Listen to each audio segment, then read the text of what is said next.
Good morning, afternoon, evening. Welcome into another Microsoft Flight Sim 2024 live stream. Happy Monday to you. Welcome to Buffalo, Niagara International. And I feel like we landed here not too long ago. I remember being a pretty good flight. It might have been actually the reverse flight we're doing this morning. So the plan is the first flight here, Buffalo to Baltimore, Washington. I'm thinking that we might have done it backwards, or did we come in from Toronto? We might have came in from Toronto, now that I think about it. That's how it all just blends together, all the different flights you do, different days you do those flights, different aircrafts, different career modes. There are assortment of different ways to fly when this in the sim, and you know, it's all fantastic. It's all just fantastic. So, this morning I decided, welcome in Polyat, welcome in Sean, I decided to pull the trigger on Atmos Core. So Atmos Core, sorry. If you don't know what it is, it's a lighting enhancement, I guess you can say. And in Flight Sim 2020, it is pretty impressive. It really is. It does make the lighting, it does make the atmosphere, it does make things look a little bit more to your liking. And I say that because every single one of these kind of filters or add-ons that do change the looks, the color saturation, the brightness is all going to be a personal preference, right? But the Atmos for 2020 really did a good job. You could really dial in if you want to have like the Michael Bay cinematic look where everything is like orange. You can certainly do that with Atmos. If you want to have more of a realistic, you can certainly tune in things so that it works ideal. And I loved Atmos. My only issue I had with Atmos was that, one, there was no way to launch it with the sim. And I don't know if they ever fixed that or not, but when I was first using it, that was one of my biggest critiques with it, is there was no way to launch it with the sim. The second was there was no way to launch a profile by default. And I understand that certain profiles you're going to want for certain weather and different seasons and all that, but I think they should have that option still available. Now, from my understanding, that might be available in Atmos Core. Now, so if you do own Atmos Core, or sorry, if you do own Atmos for 2020, you will have a discount available to you for Atmos Core. And so I have Atmos Core, I bought it, I should say, for half price, so 50% off, so it's like $7. And it took a couple days for me to get it because it was available on all kinds of different storefronts, Contrail and I think maybe Orbex, I can't remember, but and officially from Rex themselves. But I bought it from Just Flight, and Just Flight finally decided to make it available to everyone. So that's why there's a delay with me. I had considered it when I first heard about it, and especially the 50% off. I was like, whatever, you know, $7. We'll see what happens. Now, I've raved about the lighting with Flight Sim 2024 as it is, and even Sim Update 3 had made it even better looking. So we're going to see today, live on stream, this is my first time ever using it, how Atmos Core can affect your sim. And we, of course, have Beyond ETC in the background. We have New Sky also managing this flight as well as APL. So let's go ahead and first take a look at Atmos, so we see what it is. So here is what Atmos is. So you can see it has your time and date. It's telling you it's waiting for the sim. I'm not sure what that means because the sim's connected, but... And yeah, so you can click on these buttons here to do things. Clearly I can't here because it's not working. So I might have to restart Atmos. Yeah, okay. So I'm going to restart Atmos and see if we can get it to work this way here. I did read that some people were having issues launching it or getting to recognize the sim, so hopefully we don't run into that situation today. And it still says it's waiting for a waiting simulator. That's not good. Yeah. Looks like we may not be able to show it off. We may not be able to show it off because it may be broken. It may be broken. Oh, hold on. Oh, it's active. It's active. Okay. Let's see. Polyot says, just flight or slow. British company, we are in no rush. We are way too old of a country. Our knees hurt. My wife's knees really hurt. She's been complaining about it. I think it's arthritis. So we can click on each one of these dudes here and load in a preset. So I'm going to pull this over to the side so we can at least see a little bit of the background here and still see Atmos on the screen. Right about there. I suppose that should work. Now, I understand one thing is that what you're seeing maybe on the screen might be a little bit brighter than what I'm seeing on my screen. And that is because of HDR. Now, OBS does a decent job of filtering it and letting you customize it, but it's still a little bit brighter on YouTube versus how it is on my monitor. And of course, that's just how it's going to work, monitor to digital, streaming, all that kind of jazz. So anyways, there are presets you can also click here. As you can see which ones they are. So the environmental one, atmosphere sets, and then they've got a weather set here, right? So we can go and just click on one of these guys first. So let's click on this dude, and you can see it instantly changed it, right? So this is the environment one that was created by someone. So let's go ahead and reset, right? So here's the change. Let's reset. So you can see a bit of a difference here in the sky, right? Let's try it again. So watch again. So it looks like it did kind of blend in some of this here, made this a bit brighter. Kind of got rid of the clouds. You can't really see these little broken clouds that are flying out here, right? Let's reset it. And, well, I guess, yeah, there's like one in here. And it's a little hazy out here in the distance, but it really did brighten things up, right? So let's click on it again. Okay, so that's what the atmosphere one. Again, this is just someone's profile. If we don't like that one, that's no problem. We can go over to a different one. See if we can find another one here on the screen. We got this one here. So we got a Gib Realistic. Let's click on that. Ooh, I like that one. Now that one did a pretty big. I kind of like this one a lot. I like this one. I like what it did with the ground too. Okay, let's reset it. See the colors here. It's more like the Michael Bay. It's not like super Michael Bay, of course. It's not like super orange, but it's got the orangest colors to it, right? I do like this one a lot. This one's kind of cool. So we click on that, and there we are. So it brightens things up quite a bit. Kind of gets rid of some of that orangish color you're seeing. And kind of just makes it more, throw in a little bit more blue into it. So you can see what they did is they adjusted some of these sliders here. And adjusting these sliders will have impact with certain color ranges, right? So here is green, so removing that green slider. So what they did is they just tuned things in to what they feel is best for that. So let's go ahead and reset this one. And let's go look at another one. Here is the atmosphere. So let's click on that. Okay, so that darkened it up quite a bit. It's very dark here now. It's too dark for my taking, or for my liking, right? Pretty dark. This is, let's see, it's an hour ahead of me, I think, in Buffalo right now. Yeah, I think they're about an hour ahead of me. So yeah, this is too dark, especially with it being a clear day and the sun rising. It's too dark for my liking. I don't like that one. We'll go back to this one. And then, let's see, we got another atmosphere one here. This is Fly by Atmos.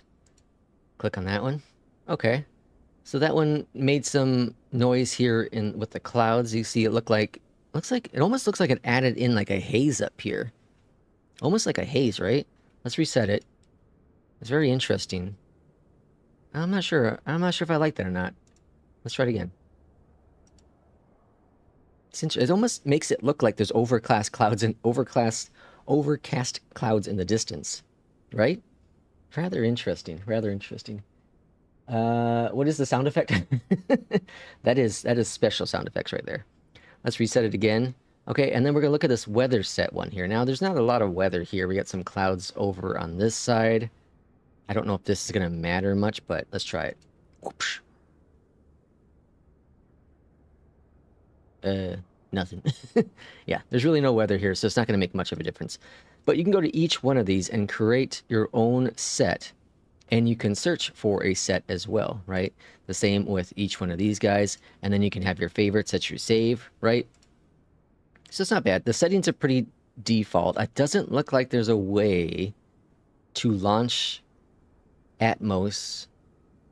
Yeah, there's no way to launch Atmos with, I suppose you can drop it into you can drop the executable file into your flight sim exe file, the XML file, and then it will launch up in the background. But the question is there a way to load up a profile? Is there a way up? So I like this Gib one, and that is a environment one. So let's go to Gib. Let's see if we can search Gib real quick. Only search public sets on. All right, here's Gib. And so we have favorite. Is now saved to your favorite. Okay. And this one would edit it, right? Yeah, here's allows you to edit it, save it. Okay. Okay. And then we're gonna go public again. And what's this one? Just allows you to look at it. Okay. Interesting. Okay, yeah, I don't think there's a way to launch it, right? Oh, auto load. Okay, there we go. Cool. Okay. So you have to make sure it's a favorite first, and then it says here auto load. So when you launch up Rex Atmos, it will automatically launch up that environmental effect. Okay, cool. Okay, weather. One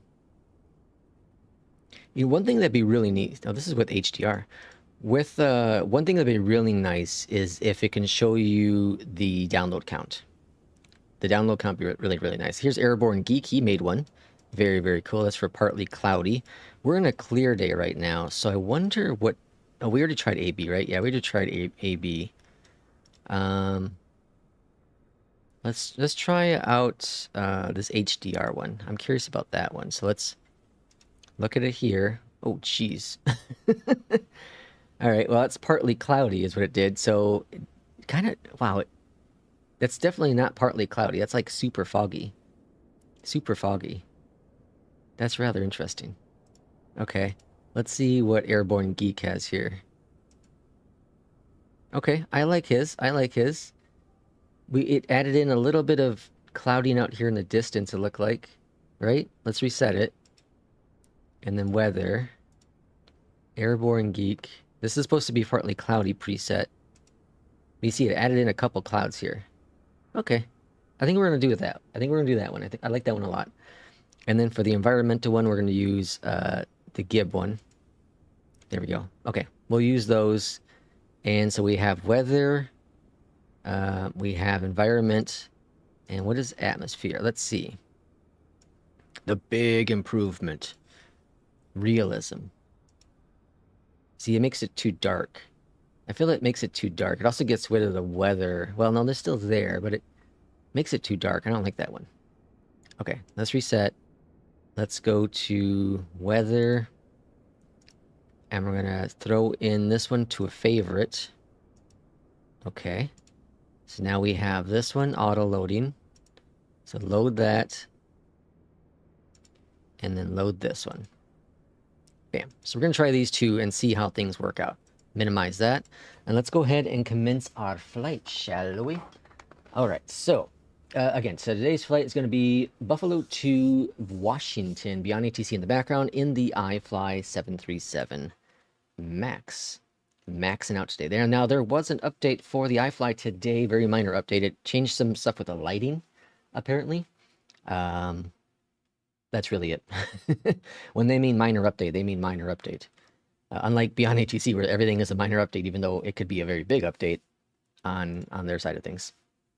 Sorry, on our side of things. Ground support, let's go ahead and connect the GPU.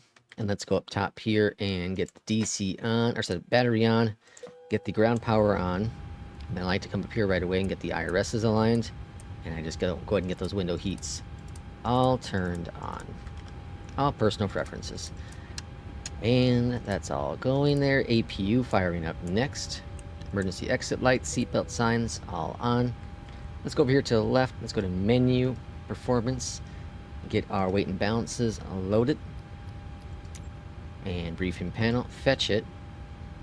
Let's go to payload. And passenger count's 166 today, so almost a full load of passengers. Cargo is 5810. So what's that, 29? We'll put 29 in each one of these guys. And then fuel today is 11,333. Taxi out is always the 420. And the raw data is 4753. Let's verifier 0 fuel weight 1375, looking grand. Let's go and complete all that jazz. I'm going to keep that there for a second. Go on down here to the FML. Why is there extra buttons here? Click on that guy. Position. Let's get the GPS. Drop that in there. Ooh, is those? No. No, right? Menu. A-cars? Uh-oh. Menu. Okay. Never mind. I thought one of them would be adding... Maybe it was adding... I don't think the... I was thinking of CPDLC, but I don't think the Max has a CPDLC. Rumpelstiltskin, welcome on in. Welcome on in. Alright, so requesting our flight plan. Load it. We're expecting runway 5 on departure. Runway 5. And we are southwest 2225. Execute. And execute. And let's go ahead and get our 0 fuel weight, 1376. And then our reserves are going to be 2. The wind is 45 at 4. Oops, I gotta put the 0. 045 at 4. And 1 for the temp. Perfect. Execute. N1. Let's get our weather. Our flex temp. So flaps are 5, AC's on, anti-ice is off. Calculated 142. Or what did I say? It's 42. 142. Okay, 42 there. Takeoff. Flaps are 5. CG's auto done. And V's are all set. On departure today, again, we're expecting runway 5. We don't have any SIDS. And our arrival into Baltimore, we're currently expecting runway 33 left via the Trish 4 and Izzy transition. Whoops. And RTO. Cool, grand, beautiful. Let's go and dial in beyond ATC, shall we?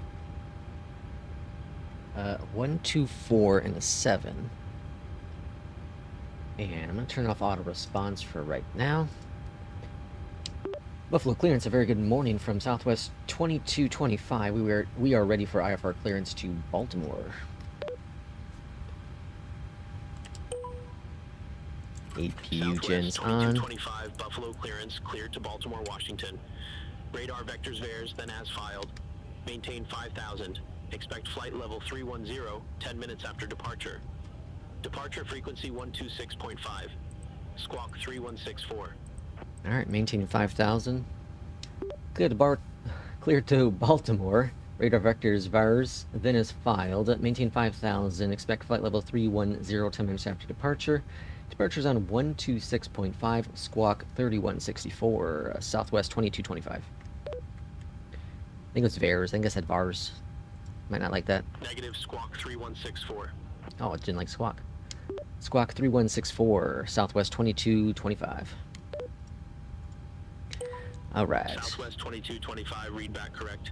Contact ground 133.2 when ready for push or start. Over to ground 133.2, Southwest 2225. See ya. Alright. Alright, over to ground, and I think ready for ground as well. Buffalo ground, Southwest 2225, ready for pushback and engine start. I'm getting runway 23 now. Southwest 2225, Buffalo ground, pushback approved, face northeast. That's rather interesting. We're going to face northeast, Southwest 2225. Northeast, huh? That's going to be a tailwind. That seems a bit odd. Alright, well, anyways. Release the parking brakes, pushback commencing up here at the top. Let's go and get our APU bleed on. And let's start engine number 2. Engine number 2. Clock's a clockin'.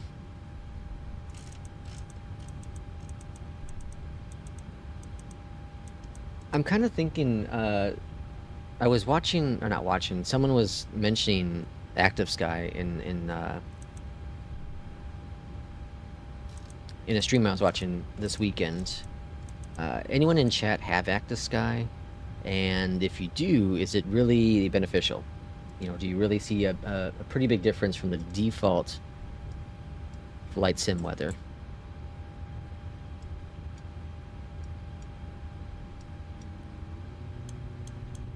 It's a little bit pricey. It's like $30. And I'm willing to get it if it makes that big of a difference. I really do like this environment. Look here. This is nice. I really like this. This is really good. I'm digging this. This is pretty cool. I'll tweak some things in there, but I really like it. It kind of makes it a little bit sharper, it seems like. I don't know. I really like it. Alright, let's go ahead. Engine number 2. And let's go ahead and start engine number 1.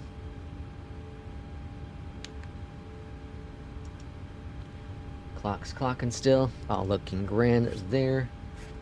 Buffalo ground, Southwest 2225, ready to taxi to the active. Alright, runway 23. Southwest 2225, runway 2 tree taxi via Alpha 2, Alpha 1, hold short runway tree 2. We're gonna taxi runway 23 via Alpha 2, Alpha 1, hold short 32. Southwest 2223. Sorry. Southwest 2225. Alright, idle on there. Flaps are flapping. And flight director's on as well. They just updated the max in 2024. Yes, they sure did. Funny thing is, I was going to start the stream a few minutes early, and then all of a sudden I look at Discord and I see the updates. I was like, well, hell, I better update. Oh, we got some planes coming in for the arrival.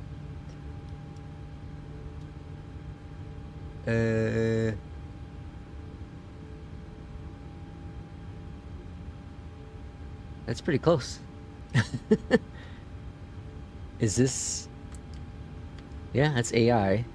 Pretty sure it's AI. That's gonna be going around.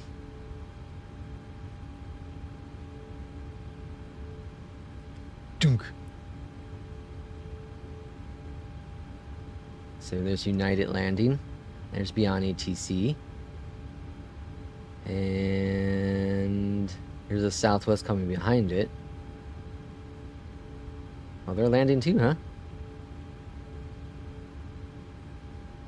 Oh, yeah, they cleared them to land too. That can't be AI.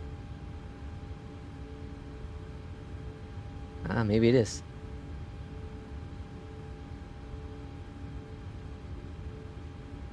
It has to be AI. That's interesting. I can't believe they landed them both. Huh. Never seen that before. Okay, anyways, let's go ahead and taxi. Let's go. Taxi lights on. Gin on. Commute Air 4331, gate 12 taxi via Golf Alpha Okay, 2. so there's Commute Air. That's United. Gate 12 Continue on. Alpha 2, Commute Air 4331. Alright, let's go taxiing. Gonna be taxiing Alpha 2, Alpha 1, hold short 32. Alright, cool. How much is this one? Which one? Atmos? Atmos Core. Yeah, so those are both AI. Interesting. Atmos Core is $14.50, but if you own Atmos, what's it called? The other Atmos for 2020, then you can get half off. Now, if you have just flight, you have to look into your orders, and in your order history, you'll find Atmos for 2020, and on the bottom of it, you'll see there's a code, and that's your discount code. So in case you're like me, and I'm like, what the hell, where's my 50% off? That's how you get your 50% off. But I'm liking this. I'm digging this. I want to see nighttime. I guess nighttime will be a big factor as well. But I'm kind of digging this. Looks pretty nice. Again, realistic. I guess that's up to the eye of the beholder, right? Southwest 2225, cross runway tree 2. I'm digging that. Continue taxi via Alpha Victor. Now, I did watch Easy Sim Pilot's review on it. Cross runway 32 at Alpha, continue taxi via Alpha Victor. Southwest 2225. So I was a little bit hesitant of using it, of, getting it, because of that video. I was like, it didn't look like it made that much of a difference. But I maybe it's just like, I know his thing was that he couldn't get the colors to match when he was making an adjustment for the sky, then the ground would be off. If you make an adjustment for the sky, or for the ground, then the sky's off. You know, I get that, and that's an issue, clearly. But like this preset alone, I kind of like it. Now, of course, you can certainly use NVIDIA filters, or you could use, what's the other one called? Oh shoot, what's the other one called? I can't think of the name now. Dang it. Shaders, the shader thing. I can't think of what it's called. You can certainly use that, but with some of those, well, maybe not so much with the shader one, but with NVIDIA, it does everything, right? It will adjust the colors for everything and not just for certain areas, which Rex is supposed to do. Over the tower 120.5, Southwest 2225. See ya. Again, I say supposed to do because I don't know if it's actually doing what it's supposed to. All right, here's Victor. Buffalo Tower, Southwest 2225, holding short runway 23, ready to go. Landing lights are on. All's looking good up here. Can I hear me? Buffalo Tower, Southwest 2225, holding short 23, ready to go. Southwest 2225, Buffalo Tower, wind 060 at 6, fly heading 240, runway 23, cleared for takeoff. Runway 23, clear for takeoff, Southwest 2225. Alright, gonna go auto response now.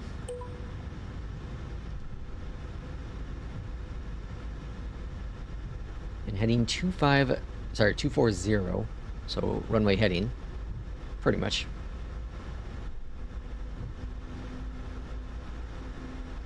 I'm really digging this color. This is really nice. I really like this. I can't get over how much I like this. Alright, throttle's coming up. Auto throttle's armed. Toga's set. Let's go flying. Yeah, we got a tailwind, so this runway doesn't seem to make any sense for departure.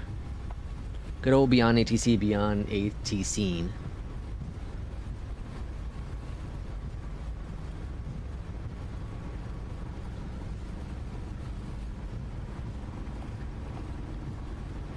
And V1 rotating.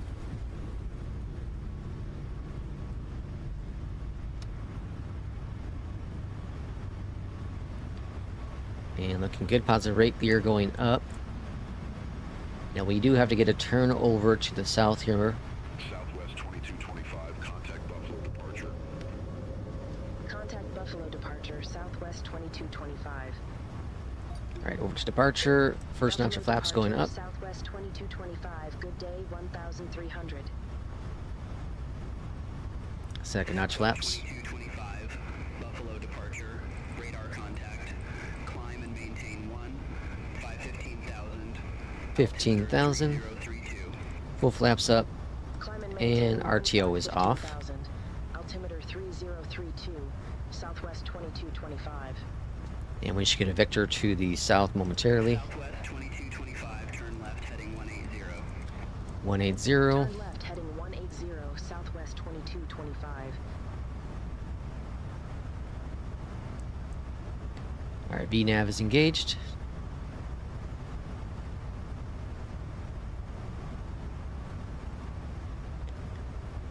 Very good departure.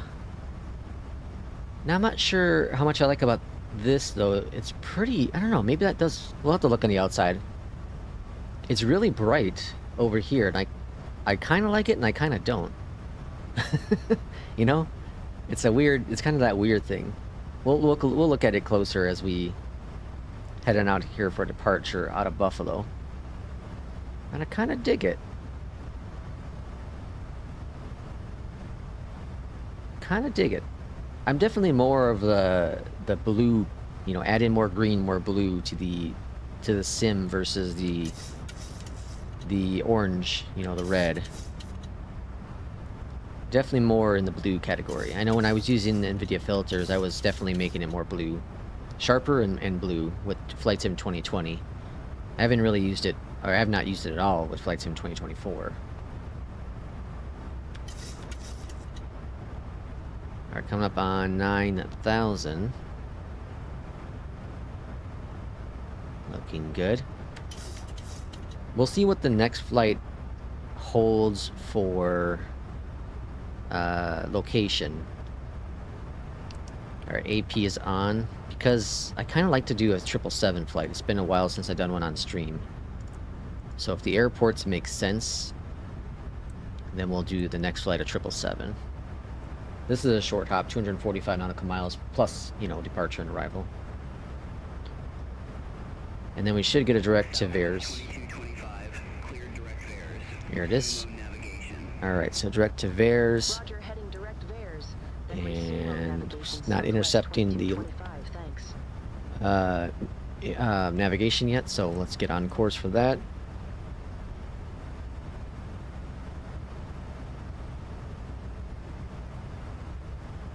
And then we're cruising up to 310, so I'm going to go ahead and pop that in the box right now because we should get clearance next. Irishman, welcome on in. Hopefully your weekend's been great. I see you did a super long haul flight recently. Which are you with? You're with Frontier still, right? You're still with Frontier? Southwest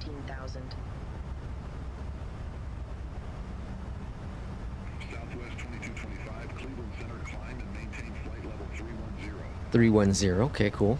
And there's LNAV, so now as we get closer onto our path here, we'll eventually intercept it and then get in for the arrival. Just got to the office. Whoa, Irishman, you're working on a Labor Day? You're working on a Labor Day? That's one thing I'm very grateful for the company I work for. Is the major holidays. Not all the holidays, but the major holidays, such as Labor Day. I do have off. 4th of July, Labor Day, Thanksgiving, etc. Memorial Day, you know. Have all those major ones off. I'd love to have, you know, all of the holidays off, but we're not the post office at FedEx. Long haul was to Turkey. Holy smokes! And then with Frontier still. Okay, okay. Oh yeah, you did the event, right? There is an event I'm interested in on Friday. It's in China. It's a short flight. A really short flight. It's like 200 nautical miles in China. So I think I'm going to do that event. And I am off Friday, I think. So we'll do that one here on the stream. We'll do that one on the stream. I think it'd be fun. It'd be really, really fun. Alright, we're almost at 18,000 feet. We're going to go ahead and go standard pressure. And let's look outside real quick. Okay, so if we look around just a little bit here, well, let's go ahead and adjust the cameras real quick. Let's reset this jazz. Let's fly around here. So you can see it's really bright out here, right? So now let's look at Atmos.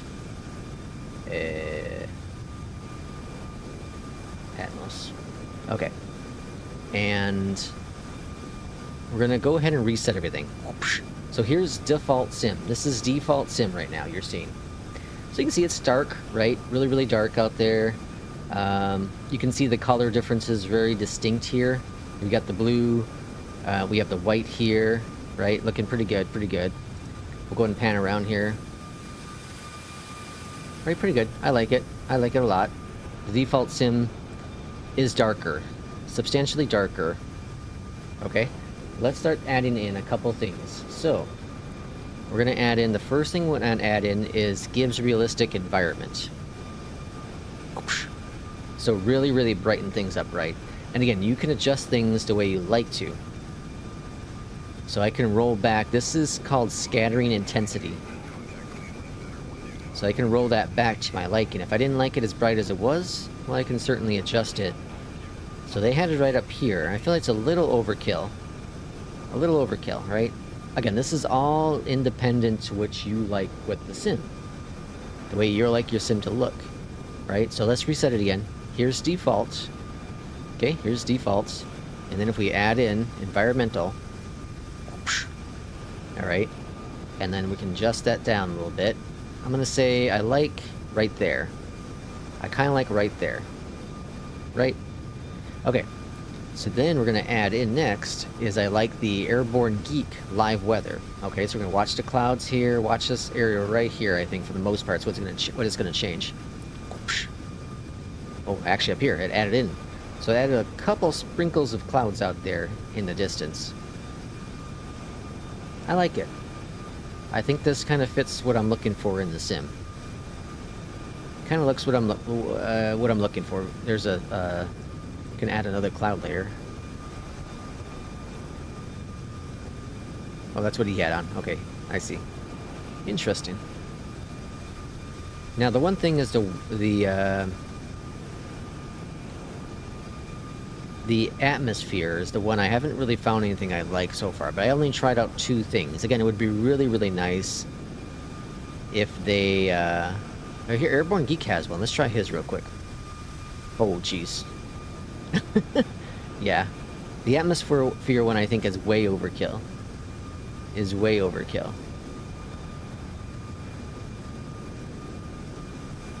Oh.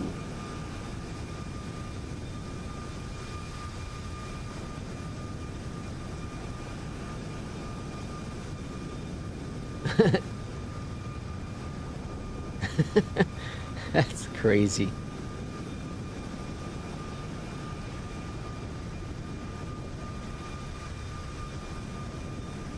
I'm just messing with some of the things. That's wild. Alright. It says, please wait, it's loading my favorites. There we go. Okay. So we're going to add this one. I'm going to tone it down just a little bit. How about one more? There we go. And then we're going to add in this one.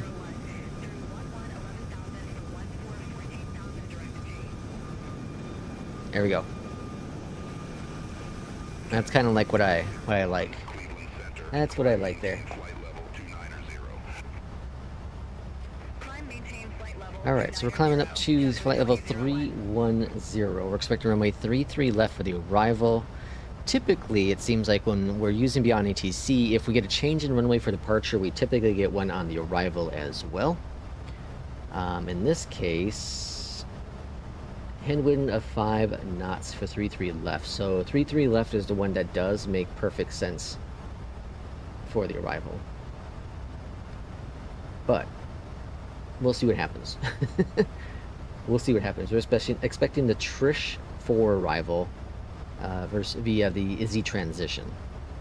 So we'll kind of see what happens for that. We don't have much of a cruise here. So if we look on down here, top of climb here, top of descent there. So very little with the cruise itself. Very little with the cruise.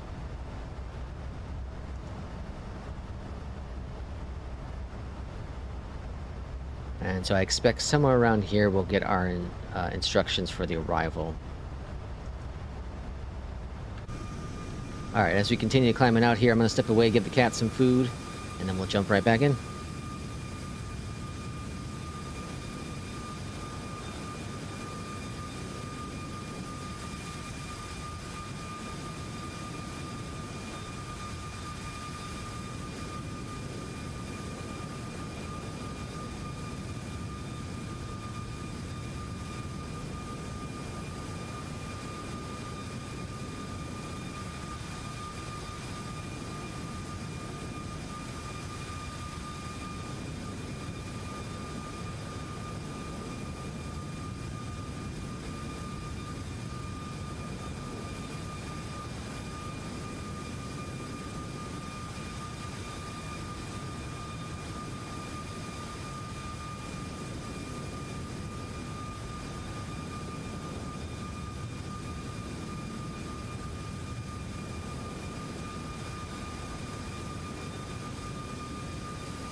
Alright, we're almost at flight level 310.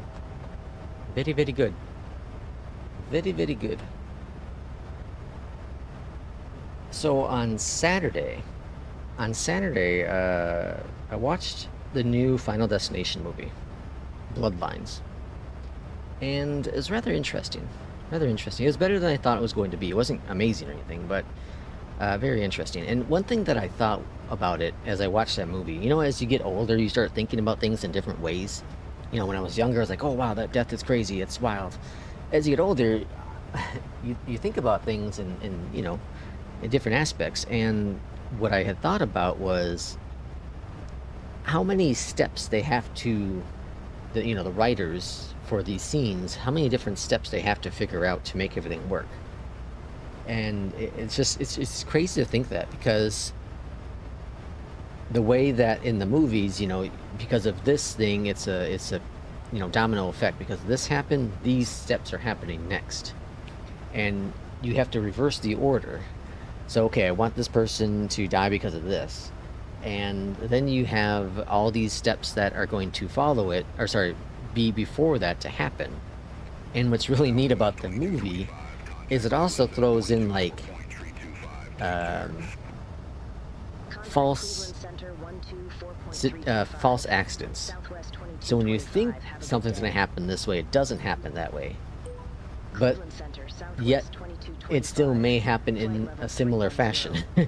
Like, okay, so let's say they have a knife in their hands really sharp, and you're like, oh god, they're going to die from that knife.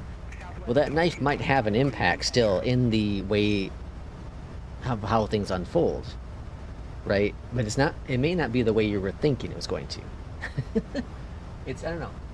It's a lot more, again, I haven't seen one of those movies in a very long time. So it was really neat to see it, and then thinking through another, a different lens per se of how things actually turn out.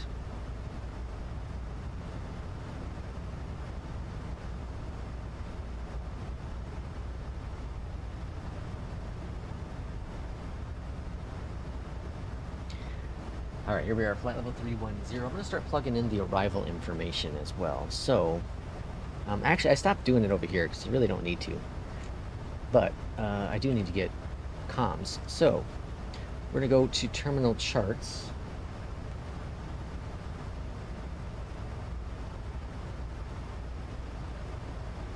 Finally got a chance to watch Ballerina the other night. Loved it. Yeah, it's fantastic. It's a good movie. I don't know if you were the way I am too with it, but like I love the fact that they didn't make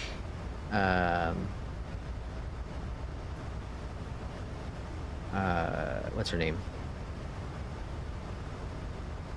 Anna, right? Anyways, the actress, they didn't make her become the new John Wick. You know what I mean? Like, she wasn't just this, BA martial art expert.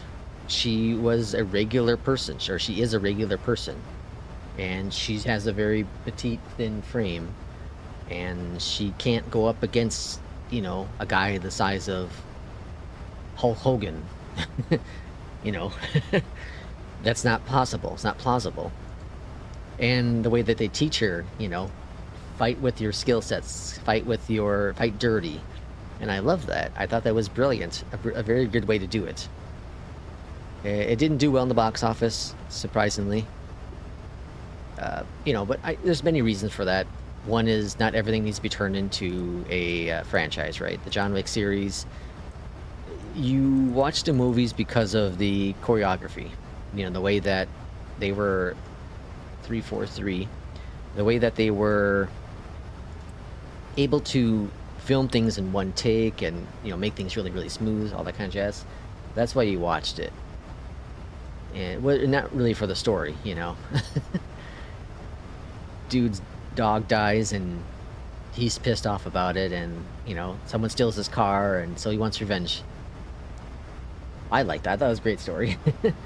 But you don't really watch that stuff for the story. You watch it more for the action and the storytelling as it unfolds, but not for the initial plot itself. All right, 343 there, and then let's see, cycle view. Here's our approach. And 4,000, so we'll pop that in the box. 4,000.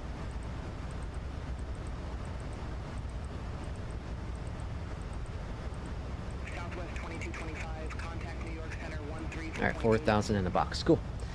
Good twist of John Wick, and love that it made from a scene with John. Oh yeah. Yeah, I love that I love that he was in it. I love that he wasn't an overshadowing figure in it. I love that he brought him in for the reason they brought him in, right? It made sense to me. Yeah, I could see why people don't like it, though. I definitely understand it. Southwest 2225, New York Center. Expect Trish 4, runway 33 left. We'll expect Trish 4, runway 33 left, Southwest 2225. Okay, cool. So we got our expected arrival as we thought it was going to happen. Hi, does Rex Atmos a good add-on? Fabian, sorry. You know, it's up to you. So let's look at it real quick. I have a couple profiles here that I have 2 profiles that I loaded in that I like. So here's Atmos on the screen. So you can see how it is now. I have it set up the way I like it. Let's go default. So here's default Flight Sim 2024. You can see out there in the distance.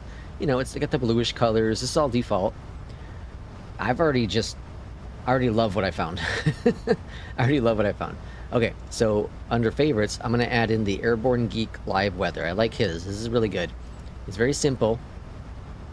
I do add the cloud layer here, though. I like this up here. So I added in that. Outside that, everything is the same. Okay, so you can see it changed a little bit with the weather. Not much there. Because it's set for partly cloudy, and this clearly isn't partly cloudy, right? But I like this one. This is the Gibbs realistic environment, right? And whoosh, bam. Now it's over bright here. I don't like how bright it is, so I dialed it back down 1, maybe 2 notches. I think I'm gonna do 2 notches. Yeah, and I like this. I really like this. Makes it bright out there. It still makes the ground, you know, a little bit brighter. It's not as bluish. I really like this. I really like this. Let's look outside. Okay, I'll do it outside too, so you can see it outside. Oh, here's the good idea. Okay, so here's some clouds out here. This is kind of partly cloudy, right? So let's bring up Atmos again. Okay, so you can see the clouds, you can see the atmosphere. Okay, so let's reset everything. So here's default sim. Okay, let's go to the weather. Okay, not much of a difference there, right? Very minimal. Let's enable the clouds, because I do like these clouds up here. And then we go to favorites, and then we add in the environment. Now it's a little bit bright. I don't care for the brightness. We'll drop it down 1 notch, 2 notch, and that's about what I like. I think this is fantastic. I think this looks gorgeous. But again, it's all up to the individual. It's all up to the individual, I feel. Right? I think that's super important. Is it worth it? Well, it depends on you. Like, do you want to have that minor tweak to it? You can probably get something similar with NVIDIA filters. But this was $750 or $7 or something like that, because I own the previous version of it for Flight Sim 2020. Okay, so we're reaching our top of descent. We're descending. We got instructions from ATC. That's the only reason why John Wick series worked, because they use all the same actors. Oh yeah, absolutely. I'm interested in the next one. So they already greenlit John Wick 5, right? And okay, so now if they did 5, they have to do a 6th one. They can't just end the movie at 5. That's just not, you don't end the movie at 5. So there has to be a 6th one. What I would like, and this is what I've been asking for, in the first movie, the story is around how hard it was for John Wick to get out in the first place. The first time he got out, when he, married his wife and all that jazz, how hard it was to get out the first time. I want to know that story, because it took 4 movies to get out the second time. Right? It took 4 movies to get out the second time. I want to see a prequel of how hard it was to get out the first time, because that first time was supposed to be hard as hell, and this one definitely seemed very difficult as well. So what did he do? What did he do the first time to get out is my big question mark. So I'd like to have a prequel to all of this, and I know it'd be very difficult to do because Keanu Reeves he's not getting older.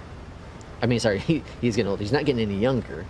But if anyone can do it, it's Keanu Reeves, right? For sure. So I'd like to see a prequel of how he got out the first time. And of course, Reeves has to replay John Wick. They can't just recast him. It's impossible. And I know there's one of the actors that passed away, unfortunately. So that'd be, you know, kind of hard to bring into the Continental, but I guess just don't show off the Continental. But I want to see that. And if they do that, like a, you know, part 1, part 2 kind of thing, you know, whatever, call it John Wick the last or the end or something, whatever you want to call it, I don't know, John Wick Final. You can have you know, 2 movies of it, 2-hour-long movies. First movie's the first half, the second half to close all up, and then that's the end of it. John Wick's done. Because the ending for John Wick 4 was fantastic. It was a great send-off. It was a great send-off. I thought it was a brilliant ending. Very few movies have an ending that I'm like, wow, this was perfect. This was perfect in every aspect possible. John Wick was that movie, in my opinion. Was my opinion. There was more of a difference in 2020. Yeah, Irishman, there definitely was more of a difference with Atmos, for sure. I agree.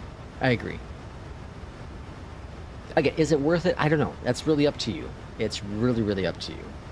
There are very few add-ons, I say, that change the entire atmosphere. Atmosphere. Pun intended, you know, with Atmos. And this one is not that. This is just definitely not that. It does make it, in my opinion, a little better for my taste.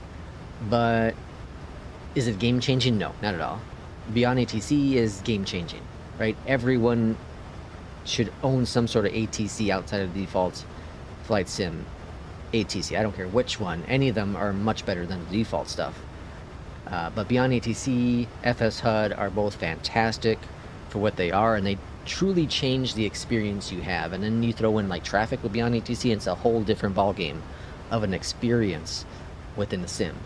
APL I feel is a fantastic add-on, because it allows you to fly with a purpose, but it doesn't overcomplicate things for flying for that purpose, right?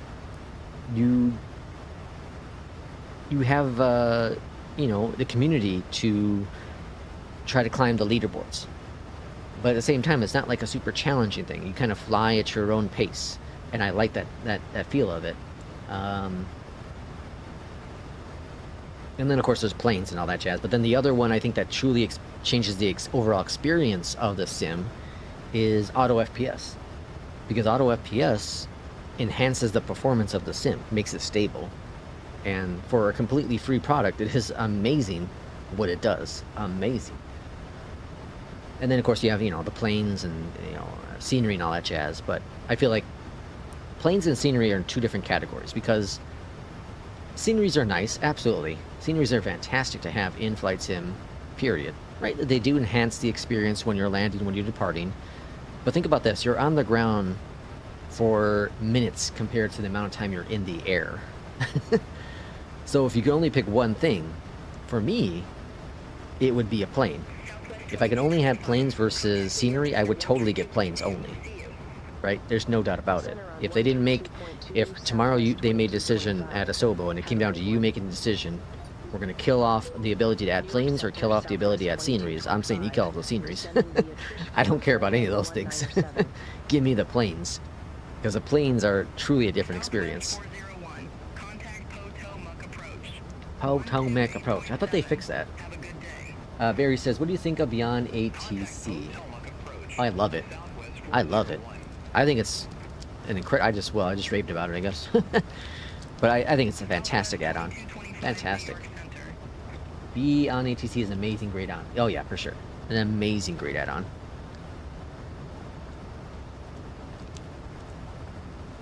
Like, I still, to this day, I still reflect on the video I made when for the very first time I experienced traffic with Beyond ATC. I was blown away. And it was I don't get that excited about things, but the Beyond ATC traffic was one of those things that I was just blown away by. Just the experience is so impressive. So impressive. 3023 for the altimeter, so it's, oh, what the hell? 3023. All right, standard pressure. All looking good there. Range. Bring that down. Southwest 975. Contact post It was really interesting. So I've been working this out for about a week or so, but I was able to get in touch with someone that uses Say Intentions, and I asked them two things. I was like, one, could you stream it so that I could watch it live, right? Not to everyone else, but just to myself. The person isn't a streamer. Can I watch it? Two, could you record it? And then can I use the footage on the channel? And I won't use the voices and stuff like that, right? Because I knew the rules. And, you know, it worked out. They said, yeah, let's make it happen. So I watched it via Discord. They recorded it with OBS after I showed them how to use OBS. And so it was almost like I was watching everything. And I was really just... I was blown away of how far it hasn't really evolved. And I know that it's tough to judge this kind of stuff because with all add-ons, once you get to a certain point, they don't continue evolving, right? You can't continuously make something unique and different, right? If the goal out there is to provide ATC, well, all of them provide ATC. You know, all of the three major players provide ATC. Now it comes down to which one provides the best ATC. Well, best ATC is also subject to an individual's experience. Personally, that's what I say, right? And it's one of the things where you're gonna get different experiences with each one based on the type of flying you're doing, based on the actual flight itself, based on the AI itself, or the coding, you know, can have a bug in it. So you're not always going to get 100% perfect flights. And the same is with VATSIM. VATSIM sometimes loses its pilots. VATSIM, you know, sometimes has some weird stuff that's going on with the, you know, real pilots. You know, taxiing the wrong way, not following instructions because they got confused, or whatever it be, right? You may have a bad experience with a controller. So you may not get the perfect experience with that either, but I feel that you're going to get the closest experience to real life with VATSIM than you are with any AI product out there, period. And that's like what's going to happen.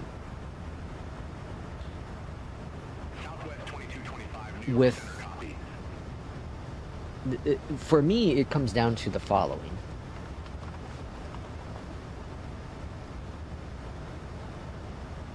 Why, if your goal is to go in there for just ATC anywhere in the world, anytime you want, right?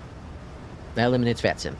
Okay, that eliminates VATSIM. You can certainly you can use VATSIM, but you just wouldn't get ATC everywhere, right? So eliminate VATSIM. VATSIM has a great purpose, and it's fantastic for what it offers. Same with Pilot Edge, right? They both have a purpose. But if your goal is to have an ATC across the board, well, you have to, unfortunately, right now turn to, you know, some sort of AI ATC. If you can get a very similar experience with only paying one time, why not pay one time? Right? I'm gonna say it like that. If I could, okay, let's say this.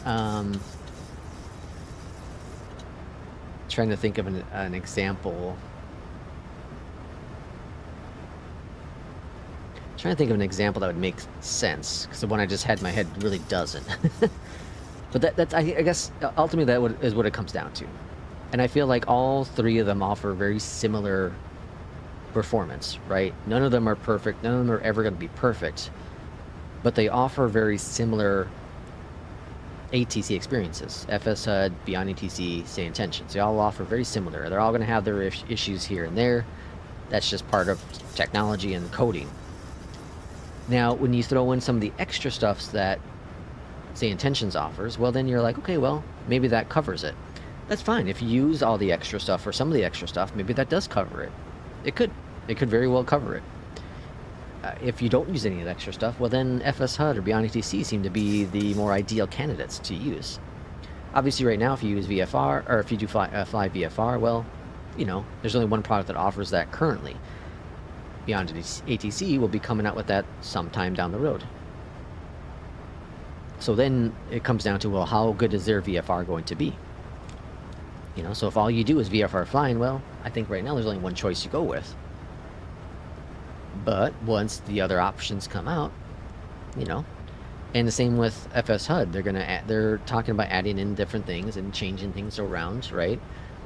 Maybe with the voices, or maybe with using more AI logic with it. Well, FSHUD can have a major competition to Beyondatc and say Intentions. Right now, I think FSHUD and Beyondatc are very, very similar. What sets them apart differently is the voices. Honestly. But if you just want a very consistent flight plan, FSHUD seems to be that way. Seems to be very consistent. And it's because it doesn't really change things, and it's very pre-programmed. Beyondatc is programmed as well, but it does have the ability to change things based on certain situations that come up. But really, honestly, Beyondatc and FSHUD, the biggest difference is the voices, and then the other difference is that Beyondatc has traffic injection itself versus using a third-party traffic injection. So Beyondatc, all you need is the planes themselves, right? With FSHUD, you need to have an injector also injecting those. So you can use default flight sim injector, or you can use, you know, one of the other ones available out there. Barry says, I tried the free trial. The website looks awesome, but the actual application looks like a last century UI. Yeah, it is. It could use a little update. That's for sure. It could definitely use a little bit of an update.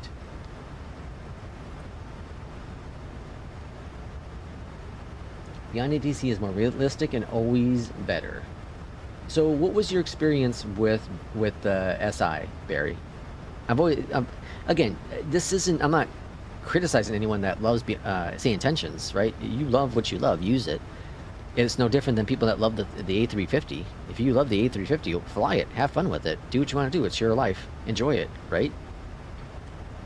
I'm simply providing you my perspective of things. And my perspective is that, well, if you're looking for ATC, they're all very similar. So why pay a monthly subscription for one when you can buy a one-time? It's almost like if you really enjoy watching, let's say you really enjoy watching Seinfeld, right? You watch Seinfeld every single day. Why would I subscribe to where's it on now? Hulu probably? I don't know. It jumps around so often. Why would you subscribe to Hulu every single month or year if all you do is watch Seinfeld on there? Why not just go buy the Blu-ray or the DVD version and have it one-time purchase? You know, that's kind of what I'm talking about. Now, if you watch Hulu and if you use Hulu and you use it for other things other than Seinfeld, well, then subscription might be worth it. But if all you watch is Seinfeld, there would be no reason, you know, to own a subscription to Hulu, right? That's kind of where I am with it. I guess that's the best I can describe it. I mainly tried their AI cabin crew thing. Ah, yeah, I am interested in trying Cabby. Cabby is another AI thing. Flying Art. Isn't that the same people that make this dude? Yeah, Flying Art. So the guys that make the briefing panel also made Cabby. Interesting. Maddie, welcome on in. Welcome on in, Maddie. The thing though with Cabby is it costs $22. Or it costs $6 a month to have some of the premium voice stuff going on, the clone voices and all that jazz. Yeah, the premium voices. Or $12 a month, and you get everything, including the marketplace voices and the premium voices.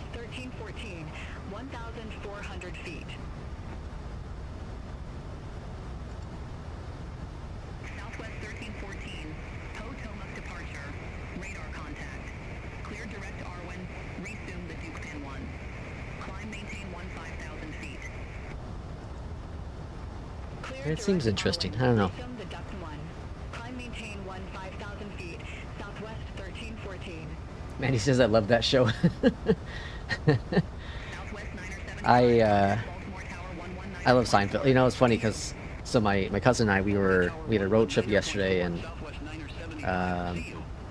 he's like, where'd that Sting, you know, Stella, you know, what movie is that from? Stella, you know? And I was like, Stella. He's like, I was like, it's from Rocky. He's like, no, it's not from Rocky. That's Adrian. Adrian! Right? Well, the screaming part is from Seinfeld, because that's when Elaine was screaming it out, you know? She's like, Stella! Maddie with the $10 US. Maddie, thank you so much for the 10 super chat. Much appreciated. Find the Cessna 210 to Cuba from Puerto Rico. That is fantastic, Maddie. That's awesome. The 210, yeah, I love the Cessna 210. Cessna 210 is a fun little plane. Fun little plane. Thank you so much, though, for that, Maddie. Much appreciated. Much appreciated. Alright, we're coming on into Baltimore. I can't remember what the second flight is now. I really forgot. What airport is this? It's an interesting approach. This kind of looks like Florida. Right? This kind of looks like Irishman's Florida. Lots of water. Alright, so we're going to be heading to the south here, and then we're going to swing back around to the north for the visual 33 left approach into Baltimore. If you look at our charts here, see where we are. Why are we not showing up on here? What the heck? Well, we're right here now. I'm not sure why we're not showing up, but we're like right around here.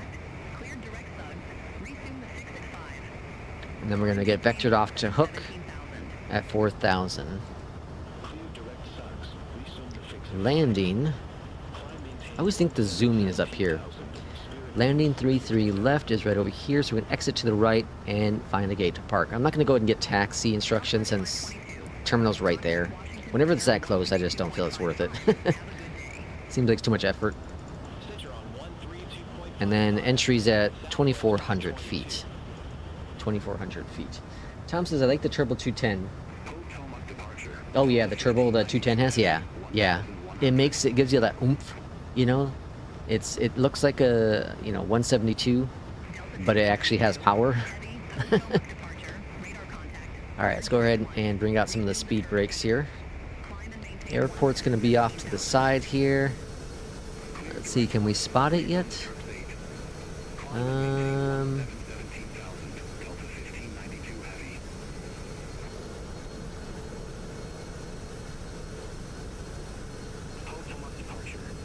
I don't see it.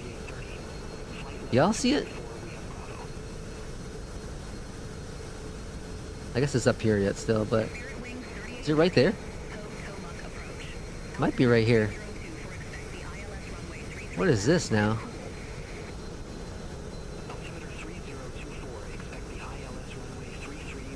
What is this? This is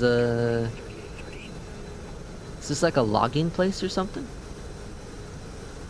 It's just a weird open spot.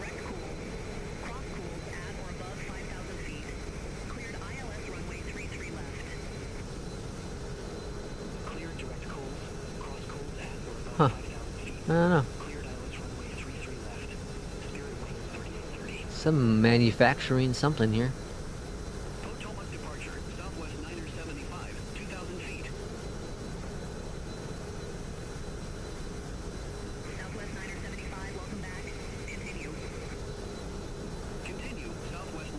Interests me. Maybe this is the industrial park, I guess. Yeah, it's probably the industrial park.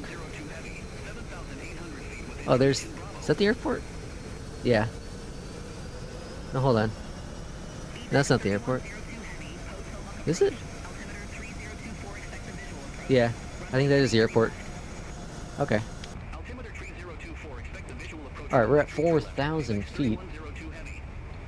Maddie says it's a great plane.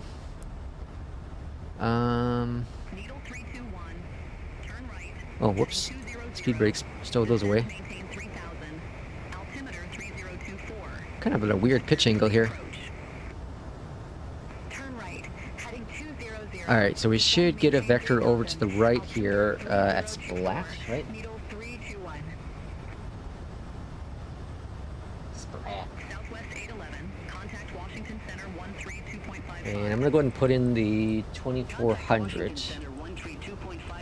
Southwest 811. I'm not sure if they're going to direct us all the way to Hook or not. Probably.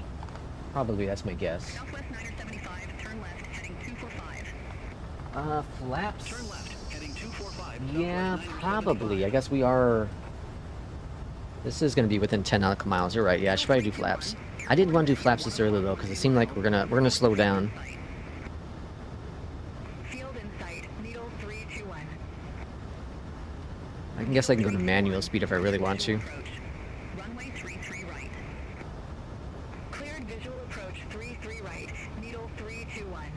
Are the generic Beyond ATC voices good enough, or are you likely to keep paying? I keep paying, but I only use it for ATC. Or sorry, for tower. I don't, or not tower. I only use it for controller. I use the basic for the AI traffic. Basic for the AI traffic. 2225. Turn right, heading 190. 190. Turn right, heading 190, southwest 2225. Alright, so there we go, getting our vector on over. Potomac departure, southwest 2370, 4,400. But the basic voices are good. I know a lot, you know, I did a poll up on the channel way back when. Asked if people are paying for it or are using the basic voices, and most people use the basic voices. So clearly. But I do like $30. I do the $30 package, and that gets me 3 months. You know, obviously that all depends on how much you're flying, but about 3 months worth. Turn left, heading 145 southwest. I have to get the Beyond ATC. Free, Irishman says free and paid are both good. Southwest 2370, Potomac departure. Okay, so we should get a vector over to the right here momentarily. Resume the Dukhan 1. Climb, maintain 2000 feet. Cleared direct duct. And it didn't tell us, yeah, it didn't tell us anything about the localizer, so we're going to just maintain where we are. I don't like that the plane really got us in this slow. Southwest 2225, turn right, heading 275. 275. 33 left localizer. Descend, maintain 2,600 feet. Altimeter 3024. 2,600. Turn right, heading 275. Intercept the 33 left localizer. Descend, maintain 2,600 feet. Altimeter 3024, southwest. Alright, approach mode is 2225. armed. And let's see, altimeter 3024, so it changed just a hair. So 3024. We should intercept the localizer here momentarily. Southwest 2225. I don't know if self-loading cargo or cabby support multiple languages. Oh, that's an interesting question. That's a very interesting question. Alright, localizer is captured. I think cabby does. I think cabby does support multiple languages. I think.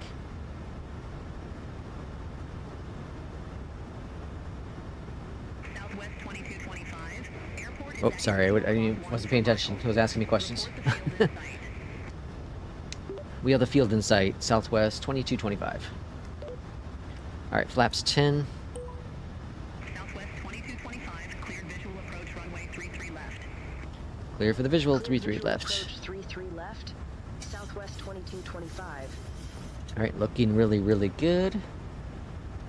Delta 1592 heavy. Okay, so if the next flight is a short flight, or the airports don't make sense, we're going to do the CRJ again. If it's airports that make sense for a 777, then we'll do a 777 flight. Southwest 2225. Even though technically I'm still southwest. Contact tower. We'll just change our call sign. 1194, southwest 2225. We'll just change our call sign. Alright, got a crosswind of 15 knots right now. Holy smokes.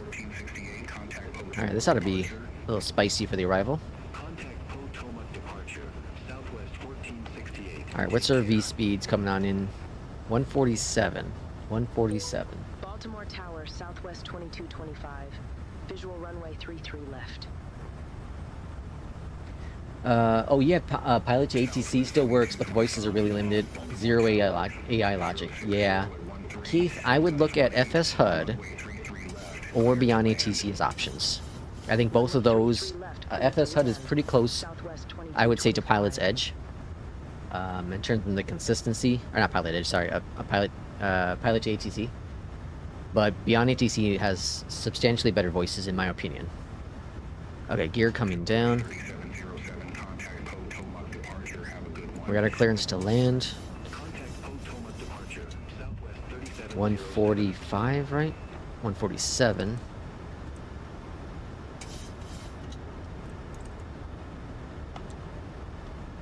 Looking good. 25 for flaps and flaps 30.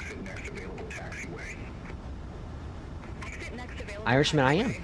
This is a... I had... Oh, crap. I forgot to turn it on. I booked it, but I forgot to turn it on. Whoops. Yeah, I booked it, but I forgot to enable it. I forgot to start the flight. It's because I had to restart the sim because of the iFly update. It threw me off. Alright, AP off my aircraft. Alright, I feel like we're awfully high on this approach.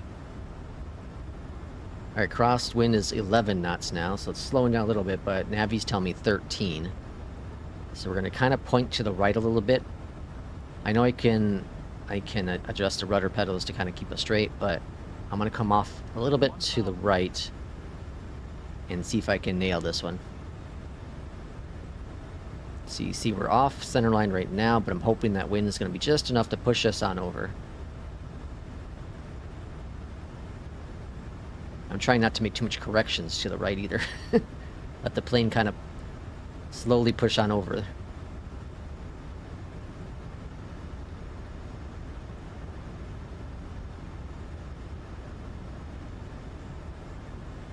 it's looking pretty good. Looking pretty good. I'm liking this.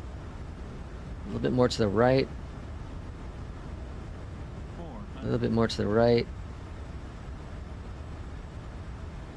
Okay, I like it. Looks like looking pretty good. Liking this angle.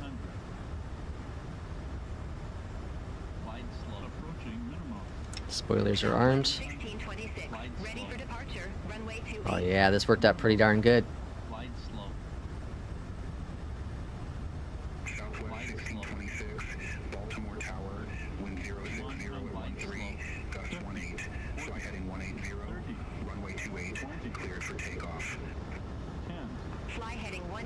Idle. Let it settle. Touchdown. 79 on the touchdown. Holy smokes. 79. Dang. Butter all over the place. Holy smokes. Stow those reversers. I made a joke in Discord yesterday with Jay Russ. He was talking about how he's been practicing with the FS, I think it was FSI panel, and I said that eventually everyone will be as good as me.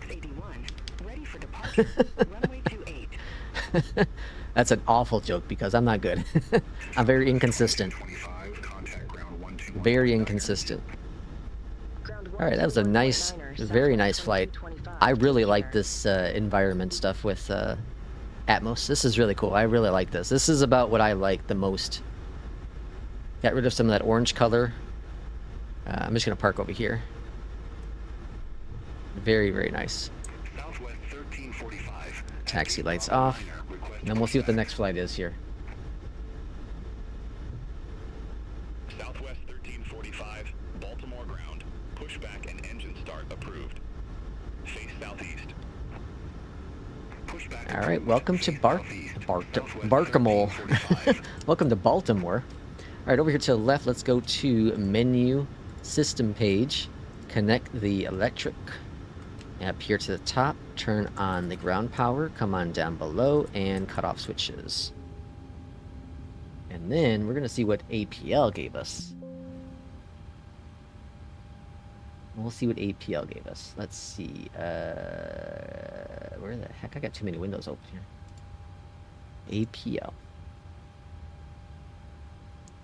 Alright, let's kill out Beyond ATC. It'd be really nice if they add that option to not continue flight, but a new flight.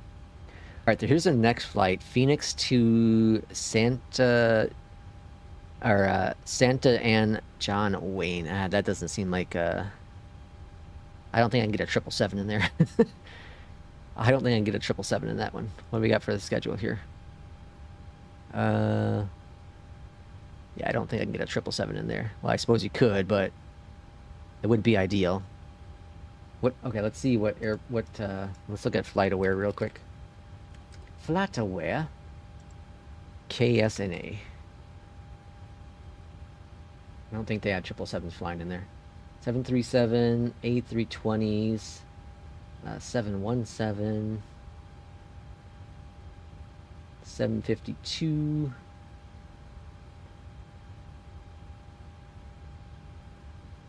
Yeah, I don't see RJ.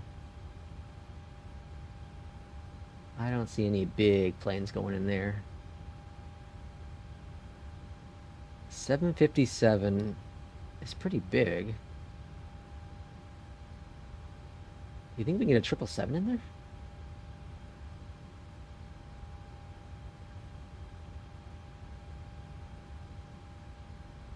Yeah, probably not. Alright, I think we'll do, should we do a CRJ? I don't know. Not quite sure what I want to do. Anyways, let's look at this here. Okay, let's go to logbook. We're going to recycle a sim in either way. We'll make a decision after that point. And a 100 fantastic landing rate with minus 35. Geez, even better with APL. A minus 35. Holy smokes.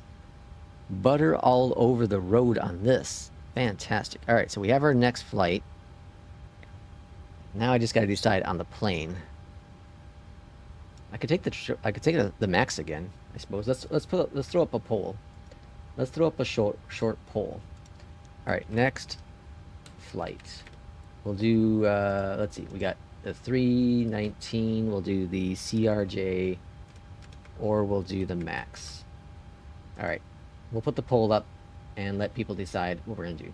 Okay, let's see. What else we got going on here? Cabby supports China language. Very, very nice. Yeah, I thought they did. I thought they had some sort of multiple languages that were supported. I was pretty sure about that. It's AI, so they should. Alright, recycle the sim. Let's see. Cabby. Just got the iFly Max. Had my WinWing Happy panels arriving on Wednesday. Ooh, oh, that's gonna be awesome, Keith. That's gonna be freaking awesome. Yeah, I'm using the McDo. I'm using the Airbus McDo panel. And you use Mobiflight, you can make it work. And it works pretty good. No issues on my end. I got excited.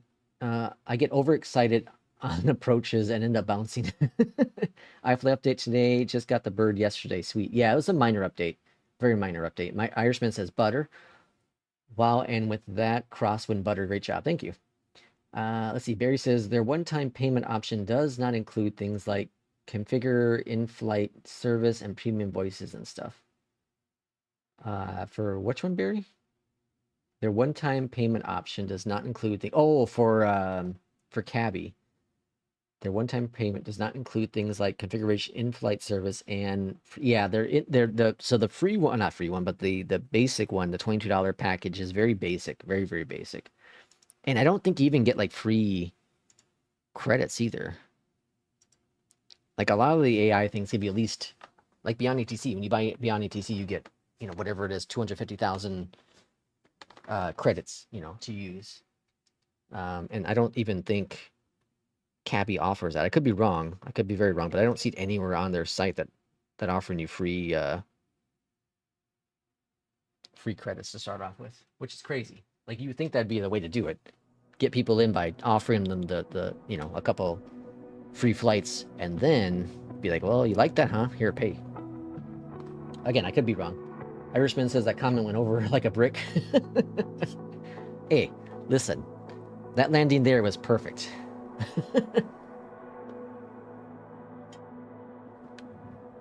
Billy says an update for lighting bug. The base model is for 2020, so they're fixing the fixing bugs for the crossover. Can't wait for their big update, hopefully by the end of the year. Yeah, the iFly is a damn good plane. iFly is a damn good plane. CRJ is winning the poll right now. That's surprisingly. Very surprising. CRJ. Alright. Where's the world at? What happened to the background?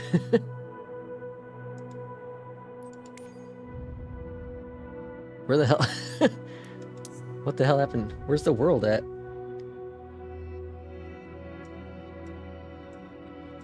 I'm seeing like this weird... What the hell's going on here? Did it just bug out?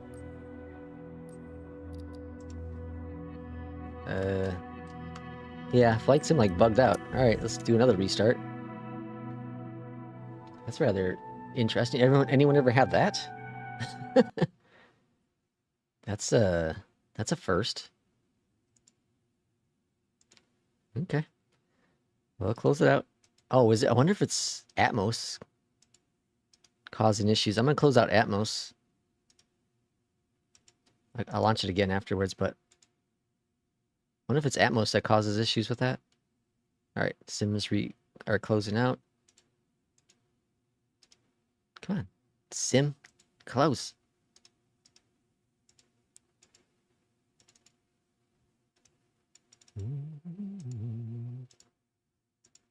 Certain things like get hung up on closing the sim because of all the different add-ons available. Trying to see which one's hanging it right now. Looks like FENIX didn't close out. Stop it. Stop it. All right, end task. And yep, it was FENIX. FENIX wasn't closing out. All right, that's all looking good. Let's relaunch the sim. You have to turn core off. Ah, Billy says. It is core. Interesting. Why does core... Wonder why. The new tablet and textures are coming in iFly. Service update 1. Yeah, I'm really excited about that, Keith. I'm super, super excited about that. I know, like, I've become very partial to enjoying the tablet. I'm one of the very few that are like, hey, I like the tablet. It's got that old school look to it, but I understand it is very, very old looking. Okay, I'm gonna step away for a couple more seconds, give the cat a little bit more food. Be right back.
Okie dokie. Looks like the CRJ won the poll hands down, so we're gonna go CRJing it again.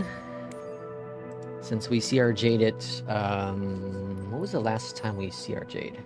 I'm gonna do the 700 because that's my favorite variant of the CRJ.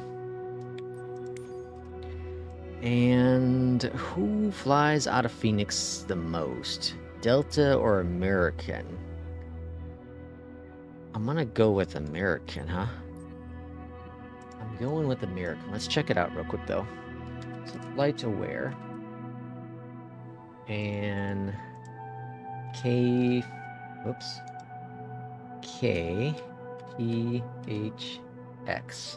FENIX. We have Endeavor. Looks like Dallas. Delta owns...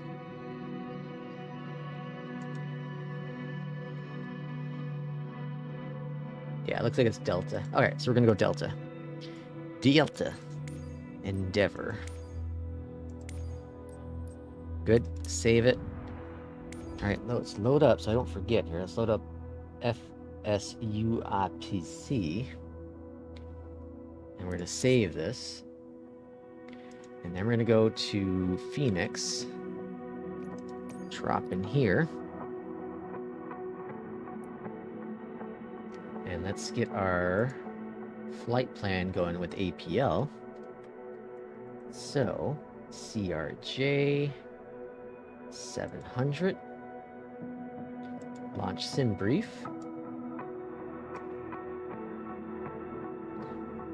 And we're going to change our call sign to, we're just going to go Delta. I can do Endeavor, but I'm going to do Delta. DAL. Delta. Aerosoft. Generate that.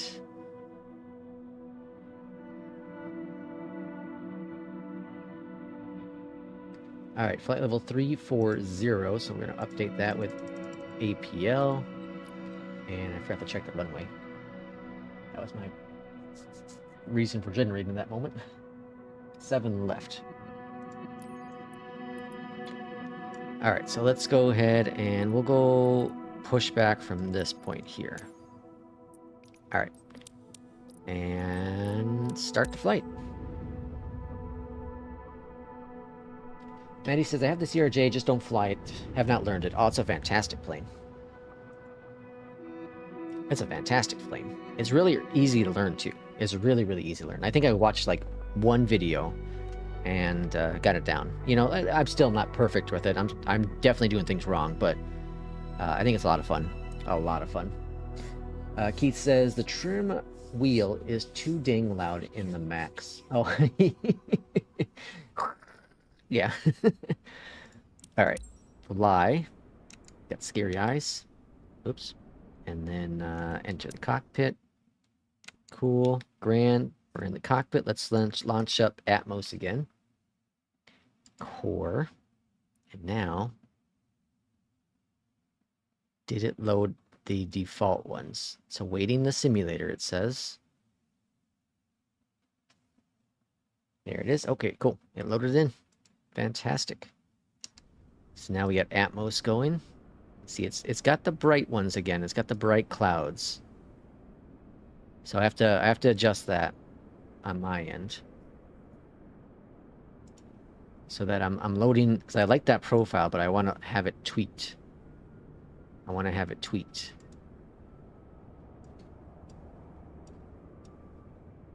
Let's go. I think we're gonna do that one there. Yeah, I like that one. Okay, cool. So that's good. And then we need to load up APL, or sorry, APL, Beyondatc. And then we got to make sure Irishman doesn't yell at us. We're going to do this flight on New Sky. Make sure I hit the button this time. Departing from FENIX.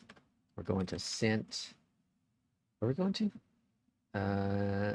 Santa Ana.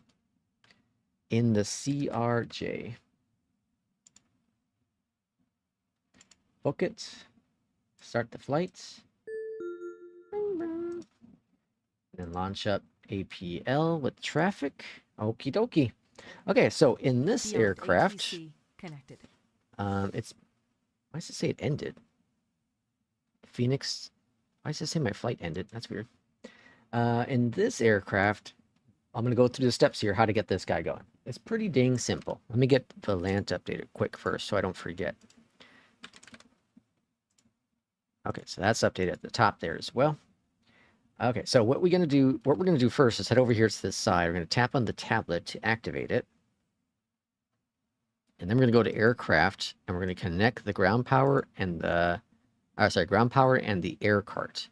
Once you have that done, you swing on up to the top here, DC power on, master power on, AC switch on. And then I like to get the lights going right away. These are things I just don't forget later on. And then I like to go over here and get the passenger signs on. Emergency exit lights on as well. And then get the APU going. So click this button, and then I hold this button down to start it for a couple seconds. I don't know if you actually have to hold it, but I do. And then, so starting. And I just get the pumps rolling as well, so I don't forget that, and get the hydraulic pumps as well. Okay, so once we're done with all of that, we go back over to the tablet here. And then with the tablet, we go to Flight Plan, we import it, send it to the FMS, set the fuel and payload. Then we go to Performance, copy this information to the FMC, set it in the simulator, and then set the V-speeds. 8 on the trim, we're going to remember that. We're going to swing on down here to the bottom. We're going to go to Nav, and we're going to go over here to the FMC, and we're going to hit Clear. Or sorry, here, execute first. Okay, and then we're going to hit Clear. Okay, cool. And then we're going to go to Index, position in it, go forward 1 page, grab the GPS, go back 1 page, drop it in there. And now our flight plan is already in because we pulled it from SimBrief. We can see here flight level 340. We can see our fuel. All that jazz matches what our flight plan is. What we do have to import, this crazy cat. Just trying to look outside. Okay, we have to import our departure information. So that's runway 7 left. And the Keynes 3 departure, so Keynes 3. And that is going to be via harbor transition. Okay, execute that. Then we go departure and arrival again. Go into arrival this time. Runway 20 right. I'm going to put the ILS via, what is that? DC? Desi? Desi? Desi 6. And, I don't know what this one's supposed to be. Emlid. Execute. Okay. And now you just want to verify the flight plan because sometimes it's incorrect. So we have the Keynes departure. Fantastic via harbor. So Keynes, harbor, and then direct into Emlid. Perfect, and then so it's all good. Okay, cool. So we don't have any other waypoints in there. So let's go back to the first page. That's all good. And then trim is going to be over here. So we're going to go up to 8. Okay, trim is set there. Beautiful, grand. And that's pretty much it. Set the altimeter. Let's go and get our ATC clearance here out of FENIX. 118 and a 1. Comms. And we'll just let ATC, Copilot handle the comms for the most part. FENIX clearance, Delta 571, ready for IFR clearance to John Wayne.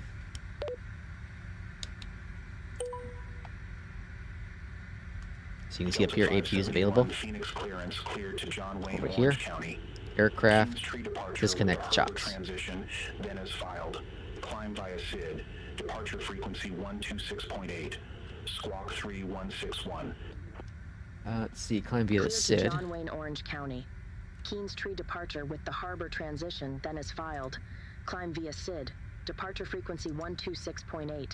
Squawk 3161, Delta 571. Delta 571, read back correct. Contact ground 132.55 when ready for push or start. Ground 132.55 Yeah, Boris makes the sound. when Yeah, for ready. sure. Delta The Boris sound pack 571. is freaking incredible with the CRJ. It's just incredible. Southwest And that's what we're using today for sure. Runway 7. 7 left, beautiful, cool. Delta 2, Echo, Echo. Climb via the SID. So I'm going to go ahead and put in just 340 for the departure. Taxi to runway 7 left via Delta. Delta 2, Echo. Echo 4, Southwest 1806.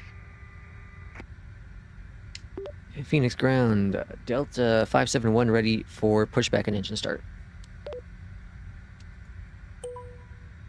Delta 571, FENIX ground, pushback approved. Face south. We're going to face the south, Pushback so and engine start pre-plan. approved. Face south, Delta 571. And pushback. Don't have really a good view here, so we're going to go right there. Hope it works. Release the parking brakes, request a pushback commencing. Up here at the top, we're going to hit the button for engine number 2 start. FENIX ground, pushback. That says start. Approved. I'm going to go on down here. I'm going to watch the rotation. Once it hits 20, we're going to introduce some fuel. Face north. SkyWest 207. And there's 20, so let's go on down here, introduce the fuel. And go ahead and get the reversers armed as well. American 2466, gate Alpha 7, request pushback and engine start. You're going to hear a beep in a second. That's going to tell you engine number 2 is good. Pushback approved, face north. American There it is, 2466. up here at the top. Engine number 1 next, so the same thing. While we're waiting for engine number 1 to come on board, let's go and get her flaps set for departure. So waiting for the 20% as well. There's that American over there. There's that 20. Introduce fuel. And then we'll come on down here. We'll get a better view. We're going to click, let's see, we want to go to map. We're going to go to weather. Okay. We're going to put this on. And then we're going to go ahead and select this to 1. Stab trim. Just click those buttons. Mach trim. Yaw dampers. There we go. Phoenix ground, Delta 571, ready to taxi to the active. Let's go up here to the top, and let's go taxi lights on. Delta 571, runway 7 And left, taxi via prop Delta, heats. Delta 2, Echo 4. Packs on. 7 left via Delta, Delta Rotating 2, fan Echo on. 4. Delta We're going to 571. turn off the APU, and then turn off this button. I don't know what that button does, but turn that off too. Okay, so now we're all good here. We are clear to taxi via Delta, Delta 2, Echo 4. Runway 7 left taxi via Quebec. Charlie Tango Delta. Alright, Delta 2, Echo, so Echo 4. blue sky's looking good, APL's looking good, all's grand in the world of add-ons. Let's see, have the CRJ, just don't fly it, or see, just don't fly it, haven't learned it yet. American Keith says US 2466, taxi for departure. Canadians love the CRJs, will fly it in the sim. American Not this. 2466, runway 7 left taxi via Lima. I'll have to read it here in a sec. I gotta make this turn. I lost half of what I was reading. Alright, look on the left here. No traffic there. Charlie, Tango, Delta, Delta Well, there's 2, like no traffic Echo, over here today. Echo 4. I did lower my American traffic down to 3. 2466. Down to 3. I'm doing the test. Doing a test. 454. Request taxi to the active. Delta, the Delta 2. Delta 2's all the way at the end. Phoenix Tower 120.9er. Have a good morning. Alright, so we're on Delta. Over to tower 1. Flight director's on. Okay, Keith was saying they love the CRJs. Not to sit on one real life for, oh yeah, sitting for, yeah, an hour. That's what people say about the CRJ.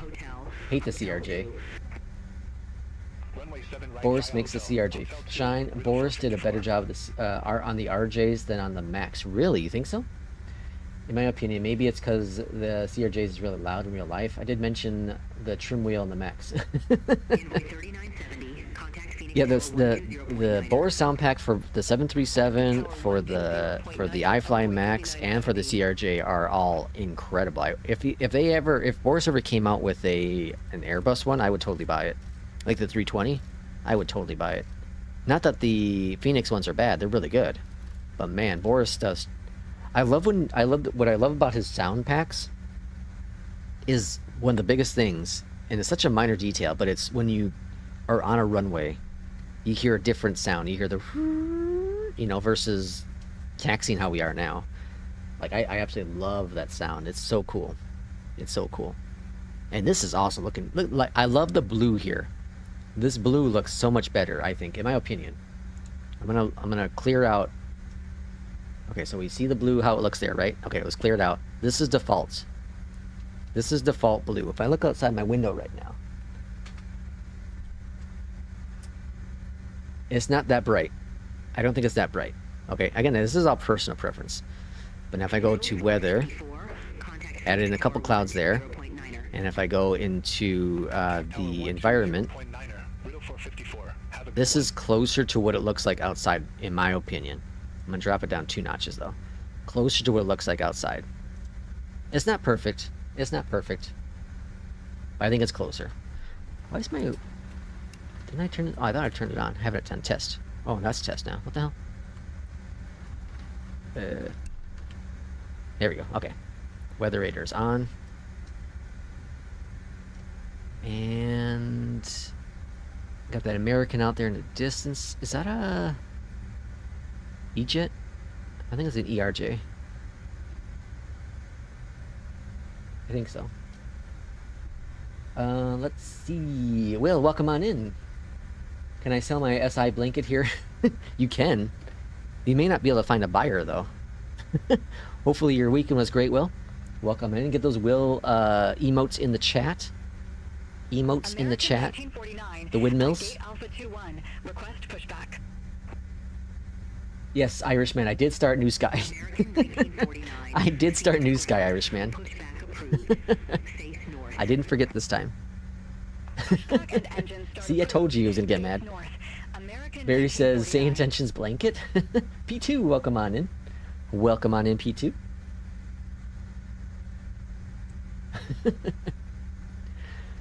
All right, so Delta 2 is here. P2, how was your you had a couple days off, right, from work? I don't remember what you said you were doing. You had family visiting, right? Delta 571, take care. And then via Delta 4, or sorry, Echo 4, that's right here. Okay, cool. Phoenix Tower, Delta 517, holding short runway 7 left, ready to go. Delta 571, Phoenix Tower, wind 100 at 8. Oops. Fly heading 080, runway 7 left, cleared for takeoff. 080, so pretty much runway heading. 080, runway 7 left, cleared for takeoff, Delta 571.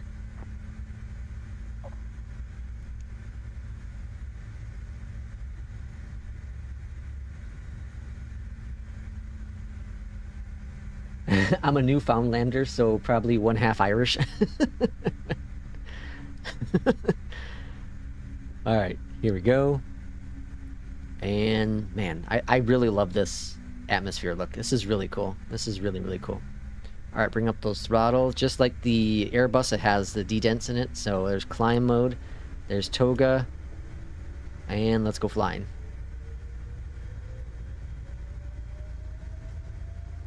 Got an 8-knot headwind.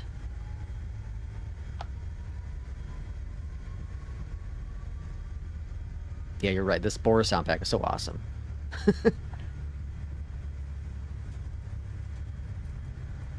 All right, rotating. Just ease back on the stick just a little bit. And we're flying. Gear going up, heading 080 on departure. Now, CRJ does not have auto throttle. So one thing I like to do is go ahead and get autopilot turned on fairly quickly. We're going to go to speed. I'm going to adjust the speed. You want to increase it to where you currently are. And then AP is on. 466, Phoenix Tower, wind 100 at 8. Fly runway heading, runway 7 And left, flaps clear going to up. takeoff. Let's go on down below here. Turn off our reversers. American 2466. And it's a good climb out here of Delta Phoenix. 571, contact Phoenix Full flaps departure. up. Contact Phoenix departure, Delta 571. And I'm guessing we're going to just follow the departure out of here. 080 looking good there. So I'm going to go and enable nav. Delta 571, Phoenix departure. Good morning, radar contact, cleared direct Keens. Resume the Keens tree. Climb, maintain 177. Landlock in Calgary. I'm back home. I was living at my girlfriend's place for 2 weeks. Oh, okay, okay. I thought you had family for some... family was a week before, I think. Delta 571. All right, all right. 5,000 passing looking good. Now, I did turn DLSS back on. Doing some testing. So you can see it's a little blurrier. It's not as sharp as it normally is here that I went with TAA. I'm doing some testing with DLSS. Sparky. Alright, making a turn to the right. Clear direct SBRKY. Wisdom to Strum 1. Climb, maintain 10,000. Riddle 454. Alright, all looking grand. All looking really, really good. And here comes 8,000. Now, I like to wait to increase our speed to 210, or sorry, into 250 until I hit 10,000. I like to get this initial climb out of the CRJ out of the way.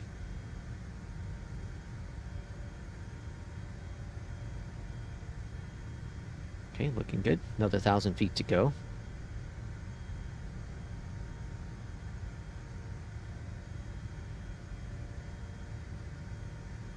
And comes up 10,000 shortly. Departure, American 2466. Good morning. 1,600. And there's 10,000. Let's go up here to the top. Let's turn off our landing lights. Good. Increase our speed to 250. Actually, we can go up to 270 at this point. Let's go, well, we'll go 270. We'll start rocket shipping out of here at the little CRJ. Alright, looking good. Very good departure. Let's take a look on the outside here. Phoenix is looking ever so lovely. Looks hot as hell out there.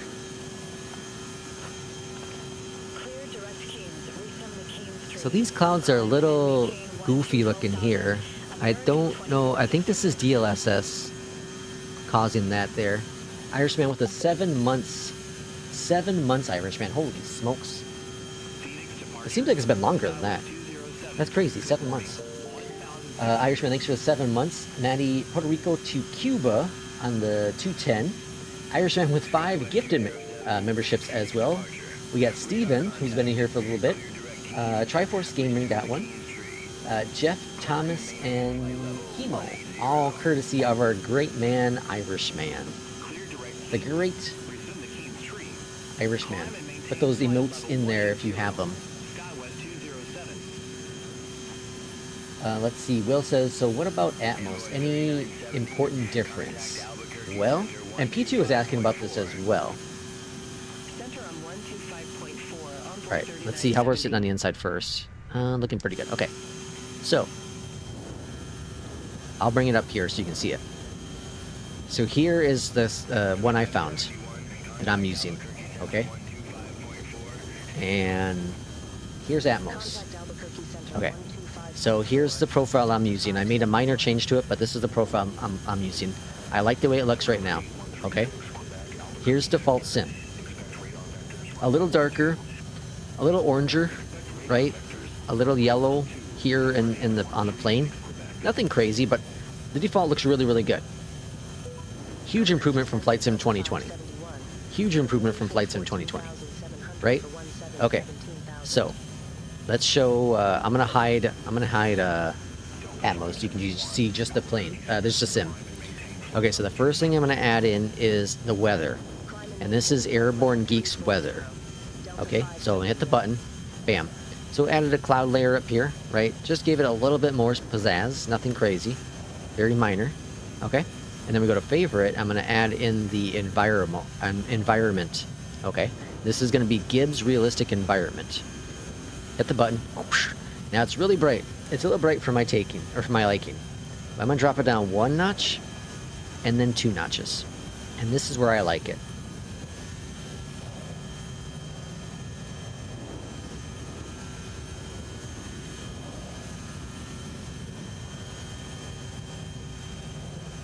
Oh, something in my throat there. Holy cow. Okay, so anyways, this is where I like it. Alright, so let's do it one more time. One more time. Reset it. So this is default again. Everything's default. No weather, no atmosphere, no environment. Right? We're going to wait till we get out of clouds here. Okay. So then I'm going to go ahead and add in the weather. And it adds in just a little bit of clouds here at the top. I like that. I like it. Very minor difference, but I like it. And then the environment. Like that. I like that. But it's too bright, so let's drop it on 1 notch, 2 notches. And there we are. This is what I like. I really, really like it. Now, I haven't found one for the Atmos that I like yet. I've looked at a couple different Atmos. Let's reset everything. And we'll look at a couple different Atmos. So the atmosphere one's a fresh morning Atmos. Okay, let's try this one. Okay, so there's an atmosphere change. Okay. So you're like, okay, well, what did it change? Not a whole lot, right? It's a little brighter. Clear it out. Let's add it back in. So Atmos. Let's add it in again, so watch it. There we go. So it did change a little bit here in the distance. It is a little brighter. Let's combine it with what I found that I like. So here's the weather. Boom. Okay, so we got some clouds up here. Weather's not bad. And then Go to favorites, and let's add in Airborne Geeks environment.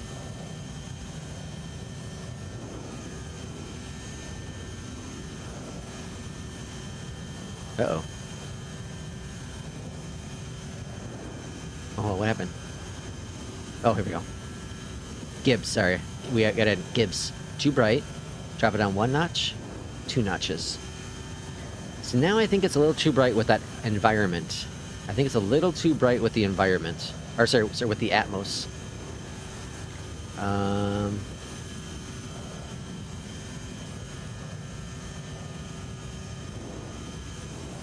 So let's go into interesting weather. We're gonna modify some stuff with the atmosphere. Overall lighting. Tone it down a little bit.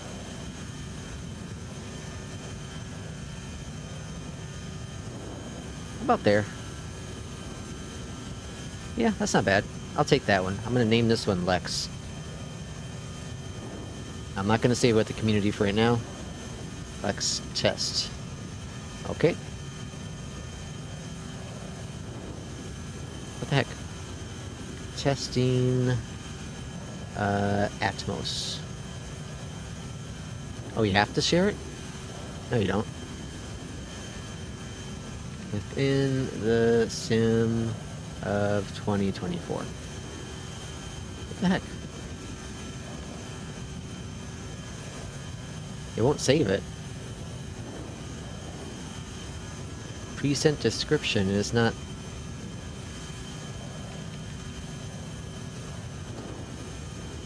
Yeah, it doesn't want to save it. Oh, I can't cancel it either. What the hell? It's like broken. Alright, well, it's broken. So I can't change it anymore.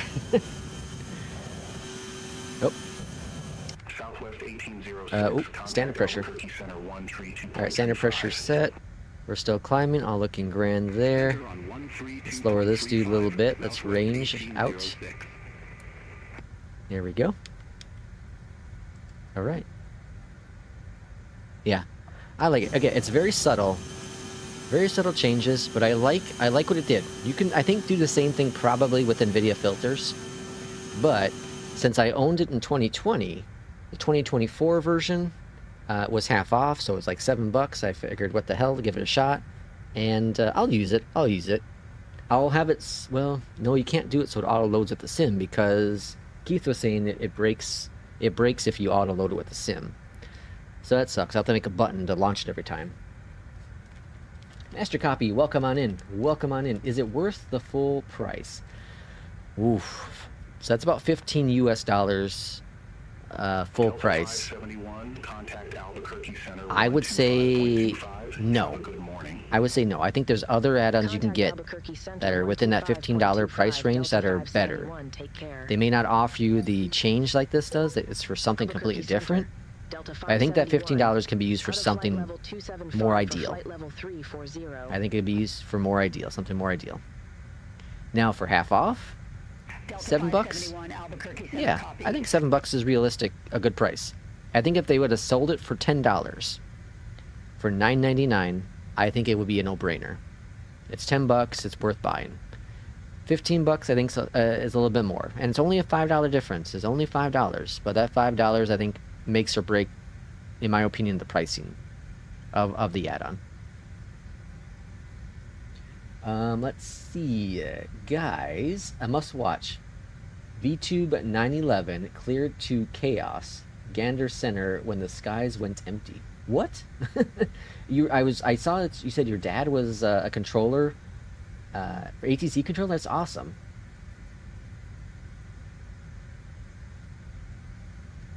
Irishman says, I think the new sim is great with the weather, not worth it to me. Yeah, Irishman, I would say the weather, or the default sim is really, really good.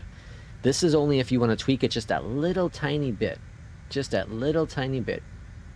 Skywest 6278, contact Los Angeles Center 1. I think if you keep sliding, on sliding sliders, you'll never be satisfied in minor, and Sim Update 3 looks great.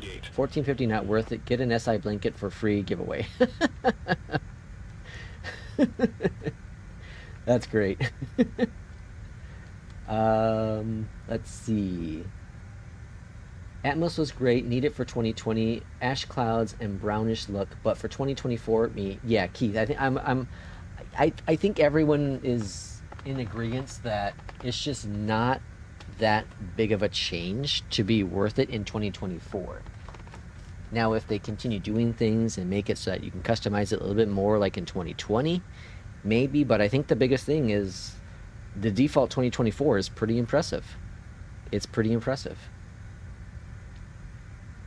Irishman says I have enough apps running in the background until they get the VRAM issues fixed. It's not worth it. Now, I don't think there's much of any real performance differences. This might take some RAM. Actually, let's see. Let me look at Task Manager before I say something that may not be true. Okay, it's called Weather Creator in Task Manager. Yeah, oh yeah, it virtually uses nothing. It virtually uses nothing. Yeah, so you can see it here. It's called Weather Creator. It's using 0.3, 0.4 of my CPU, 69 megabytes of RAM. It's virtually nothing. It virtually doesn't exist. Comparing it to, you know, Chrome, which is using 1.2 gigabytes of my RAM, or Flight Sim using 20% of my CPU, 12 gigabytes of memory, or Beyondatc even for that fact, using almost 5% of CPU and over 8 megabytes of memory. So yeah, even the iFly plugin is using, well, no, never mind, the iFly plugin's only using 16. Okay, here we go. Even APL uses more performance than the Weather Creator, than Atmos. Hell, even New Sky's using more. And almost Auto FPS is using more. are using the same. It's using the same. So yeah, it virtually no performance impact, which is good, which is really, really good for sure. But I think it just helps a little bit. I like it. I like the way this looks for sure. I really do.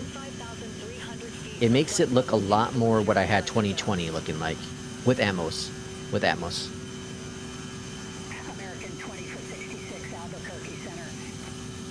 Rex is injecting and Atmos wasn't pleased with Atmos. Oh, sorry. Rex is injecting and Asobo wasn't pleased with Atmos. Really? Yeah, I think it just adds just a little bit. Just a little bit. Again, this looks very, very similar to what I have 2020 running with Atmos. And I like it. I like it. I don't like that it's broken right now, but...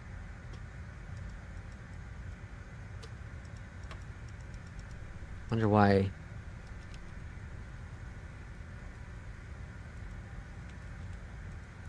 yeah, it's like completely broken. It's very weird. Like it's stuck. Albuquerque Center. It's stuck here. I can't hit the OK. I can't hit the OK button.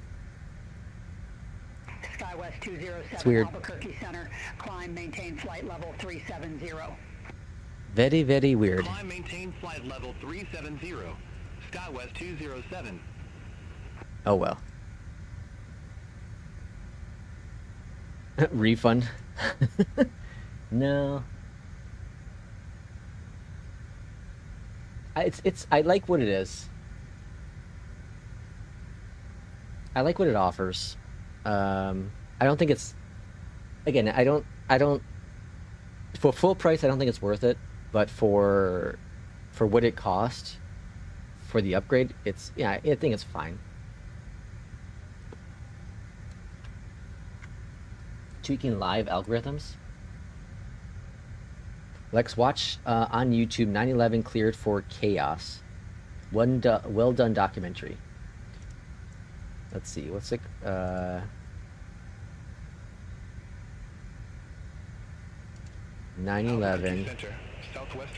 cleared for chaos. Flight level 210. Oh, so this is actually September 11th. Okay, interesting. I'll check it out. I'm interested. I'll make sure I have it saved. All right, it's in my thing. I'll watch it. Looks very interesting.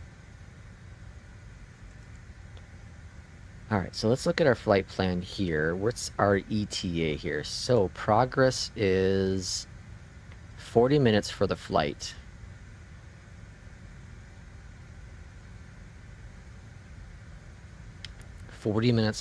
So we should be on the ground.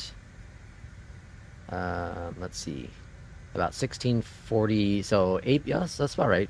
APL's telling me 1642. The sim's saying 40 minutes. Now we do have to do, no, I guess it looks like we're going straight in. If we, well, not straight in, we have to make a turn to the left. But if we are sticking runway 20 right, we'll be making a turn over to the left a little bit. Let's go over here and look at our Navigraph charts. Use the FMC. Delta 571, Albuquerque Center, expect Disney 6, runway 20 right. Oh, Disney 6, dang. I was doing Disney 6. We'll expect Disney 6, runway 20 right, Delta 571. Why Disney? There's no Disney in John Wayne, right? That's in, Disney's in, where's Disney? Is that in LA? I think it's in LA. Alright, destination. So let's get our airport information. That's this one here. Our star is the Disney 6. And then our approach is 20 right. 20 right. So localize our ILS 20 right. We'll go to pin. And now first we're going to get our ILS. So it's 1175. We'll go over to radio. 1175. Drop that in there. 1175. Drop that in there. Beautiful. And then our minimums. 255. So over here, we click over here, and then you see up here, we're gonna go ahead and just put in 250 because it rounds to tens. Delta 571, contact Los Angeles Center 134.65. There's 250. That's about all we can do at this point. Okay, so then we'll go ahead and look at our arrival. So we look at, not that one, sorry, this one here. Los Angeles Center, Delta 571, good morning, flight level 340. Uh-oh. Delta 571, Los Angeles Center. What happened? Did I break it?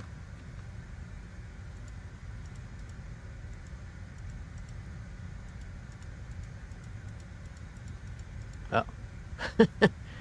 I broke I broke the EFB. Other things are working, it seems like, though.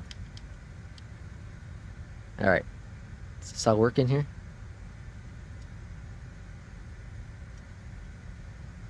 Hopefully. Hopefully you didn't have a WASM crash. Oh, crap. Yep. We had a WASM crash. We had a WASM crash. Let me see if we're still moving in the sim. Yep. Well, we had a WASM crash. That's great. All right. Well, now we're gonna play. We're gonna play dangerously now. We have no.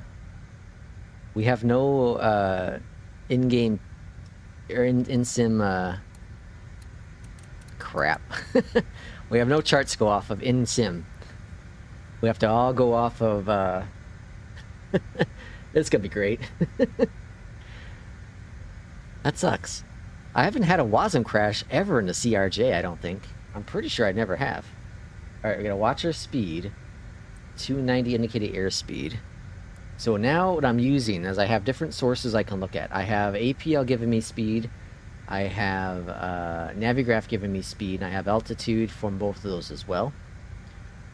So now I'm just kind of going off of that. I'm also using Navigraph as our reference. This sucks. See, now this would be a thing. Asobo, if they can add in a way to reset WASM but not crash the sim. You know? That'd be really nice.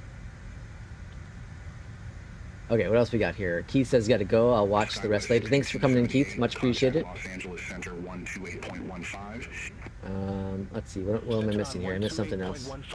Will says it's my son's birthday and we have to go to the restaurant. See you all next time. Will, thanks for coming on in. Much appreciated. Have a great birthday with your kid. Hopefully they're going to have a fantastic day. Let's see. Happy birthday to your son. I hate when that happens, Maddie says. Yeah, this sucks. This really sucks. Okay, well, we'll make it work. We're making this flight happen regardless. And looks like we're off course now. This is great. So we might have to hand fly. We may have to hand fly this arrival.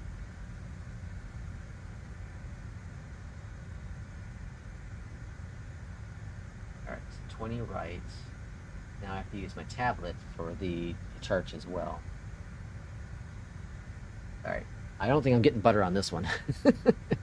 We're off course a little bit. We're supposed to be a little bit more to the left, so we're definitely off course. Can I disengage autopilot though? I might not be able to disengage autopilot.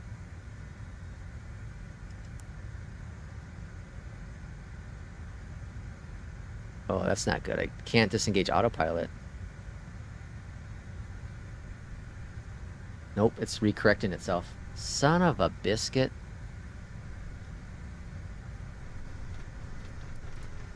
Let me see. Let me try. I'm going to try to force it. It's not disconnecting.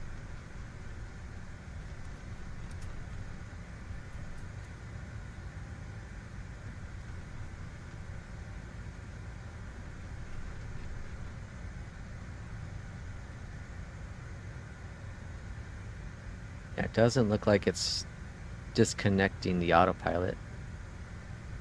Let's see if it goes back. Yep.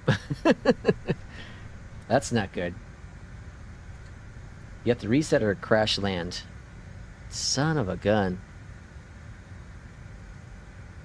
Oh. Okay, I think we got it.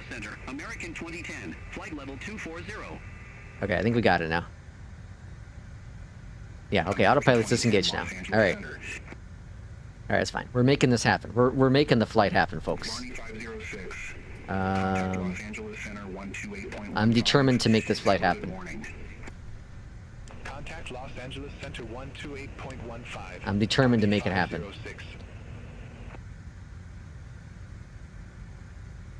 Okay, so 1641. We're expecting to start a descent in about 5 minutes, so I'm just gonna do the best I can to eyeball this flight.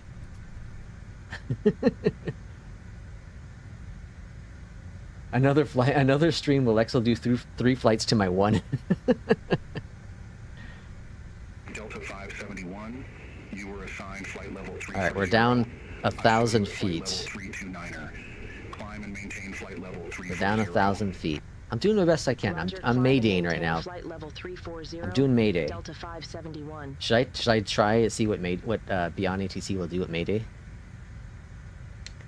Los Angeles Center, hello from Delta 571. We'd like to report a Mayday in the cockpit. We have lost all instruments. We would like to still land at John Wayne, though. We do think we can make that happen. Well, we'd like to report a Mayday for Delta 571. Let's see what happens.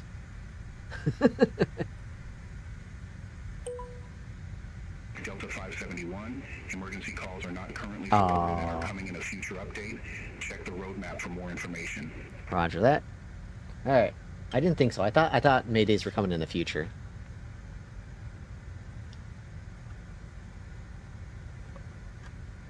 We're going 306 knots. We're going real fast. We're going to probably get dinged with APL. All right, we're going to bring back the throttles a little bit. Delta 571, contact Los Angeles Center 128.15. Center on 128.15. You mean Southwest? Technically. Los Angeles Center. Technically, Delta it's Southwest. 571. Through flight level 327 for flight level 340 direct WT teach. But we're doing a CRJ.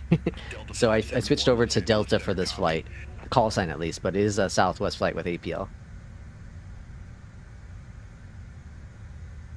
Alright, descents in a couple minutes here. We're back on course, based on what Navigraph's telling me.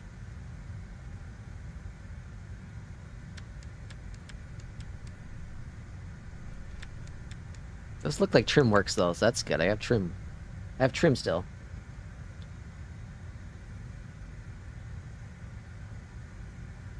All right, we're looking good, looking good. We're fine. We're almost there. We're like halfway there. We're gonna make this happen. I feel confident, folks. I feel very, very confident. Expect Angel 4, runway 25 The one thing left, is I can't get a SkyWest curveball with the 4118. runway change. I cannot get a curveball with the runway change. Partial panel. No panels. Alright, 270 on the speed, looking good. I'm gonna give it a little bit more throttle here.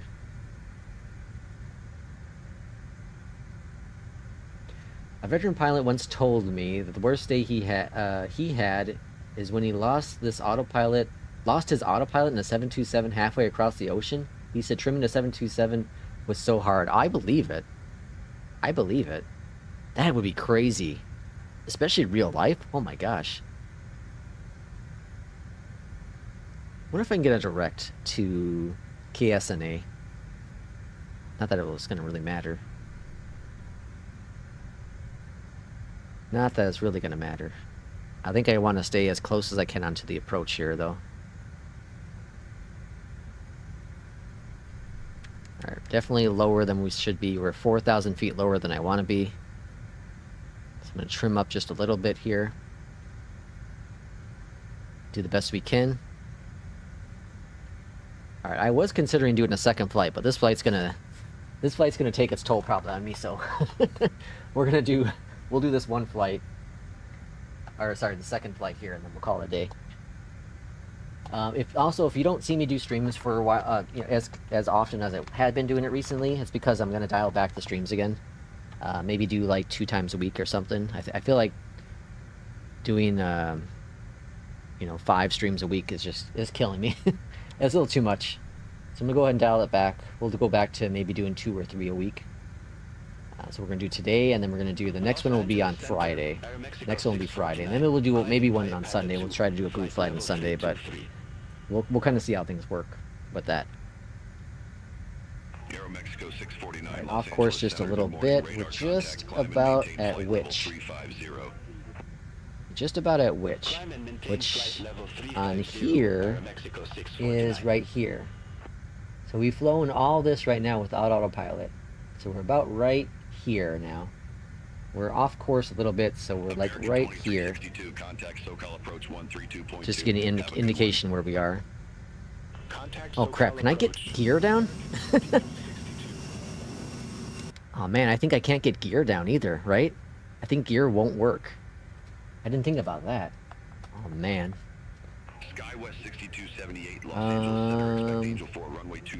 Okay, well, we'll as we get closer to the airport, once we're closer to bringing down gear, if I can't get gear down, then we're going to kill APL, and we're going to declare emergency with New Sky so we don't lose the points. SkyWest 4118, descend via Angel 4 arrival, Los Angeles landing runway 25 left, altimeter 29903. But I think the last time I had a WASM crash, I could not get the gear down. And that was in the 350. That was in the 350. Alright, 260 knots currently. Gonna swing on over to get on course here. We're looking really good on our navigation. Really, really good with that. I wonder what crashed it. Clearly it was me messing with the navigraph here. This what crashed it, because I was switching over to the arrival and it just stopped working. I was like, what the hell? So I started clicking it more, and then that's why I went over here and clicked something else. And like these work, but it doesn't do anything in the cockpit.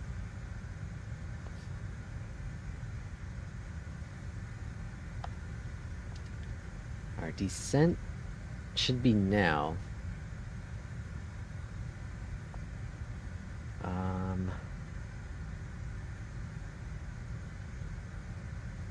We're going to be at 8,000 at Disney. Right now we want to be above 26. We're currently at 29. Do the CRJs have a manual gear lever? Yes. This dude right here. Delta 571, descend via Disney 6 arrival, John Wayne, Orange County landing, runway 20. Alright, we got our clear for descent. All right, descend via Disney 6 arrival. John Wayne Orange County landing runway 20 right. Altimeter currently at flight level 300. Delta 571.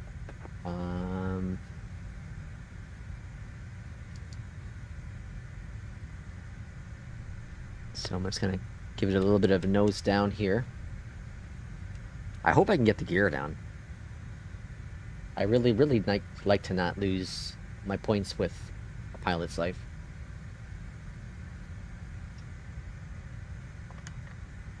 I was looking at like my friends on Pilot's Life and seeing what the average score was, like the average rating, and I'm consistently between 98 and 99, and a lot of them are lower than like 95, which is rather interesting. I'm not trying to toot my own horn or anything, but it's pretty good. All right, how are we looking on this approach here now? A little bit to the left, a little bit to the left. And we're descending. We're at 28,000, so we're looking really good on the descent. I like that. Speed's looking good, 270. Very, very good. I should be popping up on my approach map now. Yeah, okay, cool. So we want to be above 24 now. It's looking good. At Disney, we're going to be at 8,000. Irishman says, bite me. Hey, I'm just saying. Alright, heading 248. That would be one thing that'd be really nice to have with APL, is a heading. It doesn't tell you your heading, it tells you your speed and altitude, but no heading. Contact Moss at Launch Center 128.3. Heading be nice. SkyWest 6278, descend via Angel 4 arrival, Los Angeles Airport landing runway 25 left, altimeter 29er 93. Alright, looking good though. Looking good, feeling good, looking good. I'm very confident. Alright, Disney will be at 8,000 feet, and then we're going to get vectored over to the left for the what is it, 20 right. Okay, so that's good. Don't be hating the bounce.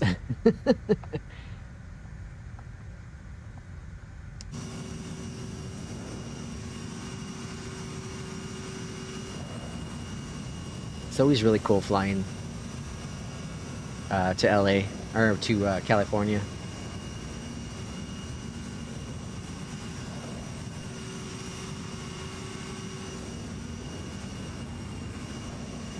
That's crazy. So we had two things crash on us. We had, well, technically,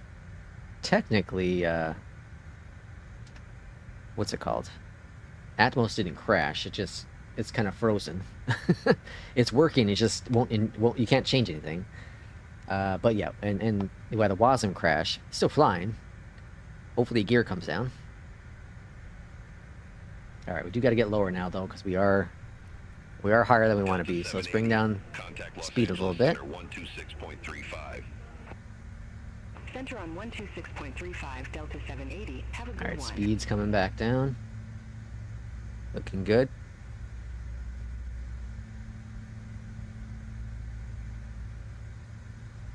All right, speed's at 260. Let's bring that nose down a little bit. Okay, looking good. And SkyWest 4118, contact Los Angeles Center 126.35. all right, there we go. Looking better. Descent's looking better. We're going to be slightly above where we need to be. Our next waypoint is road, and that's between 19 and 17. We're currently at 27,000. So we're likely going to be probably about 7,000 ahead. Maybe not. We're actually doing pretty good now on the descent. We might be right on it. Los Angeles Center, American 2010, descending via Hollywood 1, flight level 2. This is why I like having Navigraph on my tablet here. Oh, I got heading on the chart there. I didn't, or my Navigraph. Okay, cool. So at least I have some heading. Course GPS heading is 256, so I can easily use that to get everything intercepted. That's very cool. It's the landing that I'm a bit concerned about. Vertical drop is 1,300 feet, 1,200, so slightly changing. Let's go ahead and get some trim down again.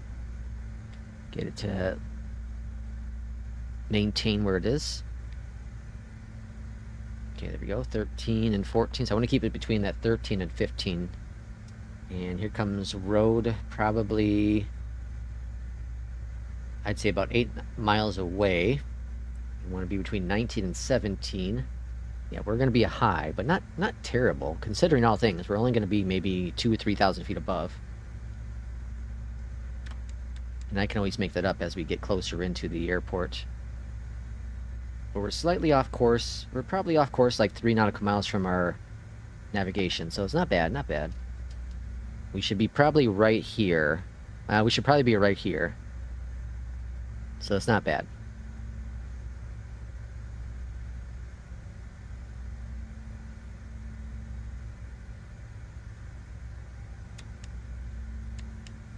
Alright, bringing down the trim just a little bit more. Either way, we are landing this bird. It's just going to be, are we going to use a career mode or not? That's all that's going to matter. Thankfully, the CRJ is a very easy plane to fly, and hand fly, I should say. I'm trying to think. I did have a WASM crash actually with the CRJ, but it was on. It was so the CRJ WASM crashes I've had has always been with the tablet or with the FMC itself. I remember loading a flight plan into it. There were some airports that were causing issues, very remote airports. I remember having to crash with that. I thought it was just a sim, but apparently it wasn't, because I kept trying to do it with that same flight plan. It just kept crashing it, but if I changed to a different flight plan, it was fine. Even if I tried to regenerate a new flight plan, it would crash it. Or tried to manually input the airport, it would crash it. But that's the most I've ever had with a WASM crash in the CRJ.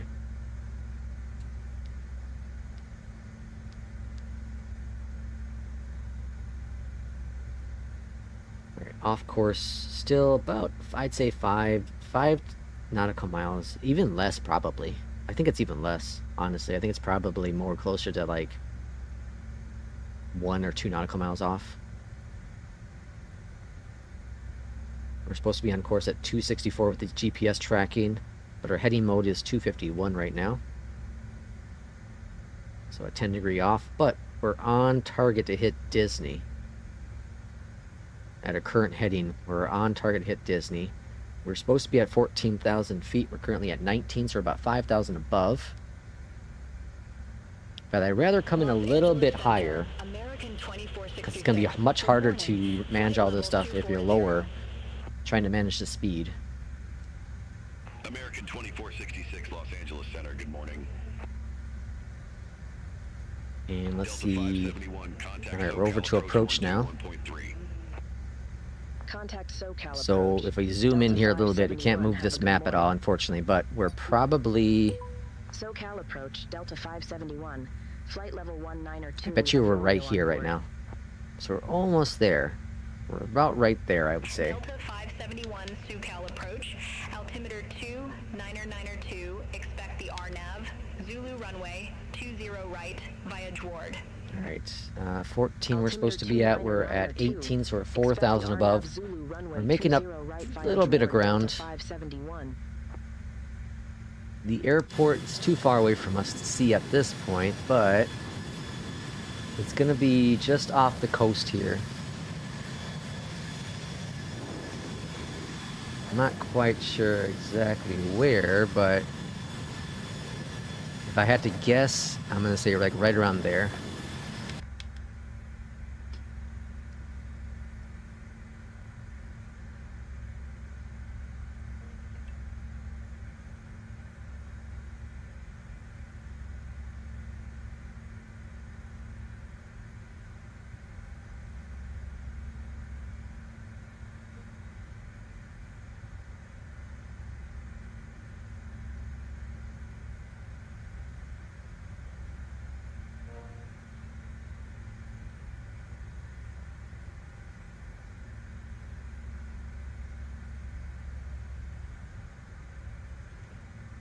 Okay, how we sitting here?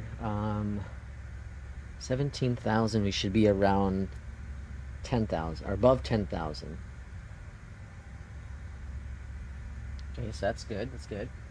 Still high. Oh man, is it cloudy down there too? A little bit. A little bit. All right, let's start forcing this descent a little bit more. Bring back the throttle. Because now we're getting a little higher than I want to be. Watch that speed. What the hell is that down here? What is that? Is that like a black hole?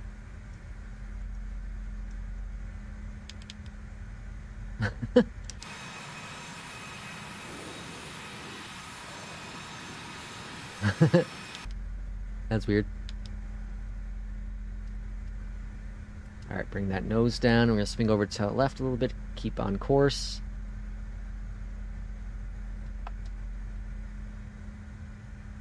$248.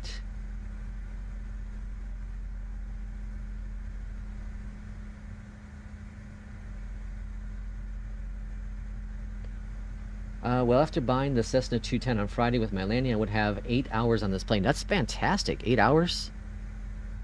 And in a little Cessna? That's really, really good, Maddie. That's really, really good.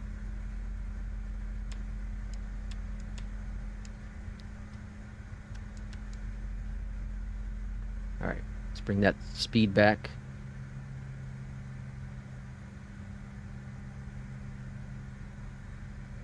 I wonder if light switches are going to work. That's the other thing to keep in mind, too. We're at 12,000, coming down to 11. We want to be at 8,000 at J Ward. We're going to be probably a couple feet above. Delta 571, cleared direct Jward, cross Jward at or above 8,000 feet. Cleared RNAV Zulu runway 20 right. Cleared direct Jward. Cross Jward at or above 8,000 feet. Okay, so Cleared RNAV Zulu runway 20 right. 196 for the heading for the runway. It's going to be turned to the left. How we sit in altitude? Oh, 10,000. I don't know if this even works, but we're doing it. Looks like it did. Okay, that's good. So landing lights do work. I don't think gear's going to work, though. We got to reduce the speed substantially.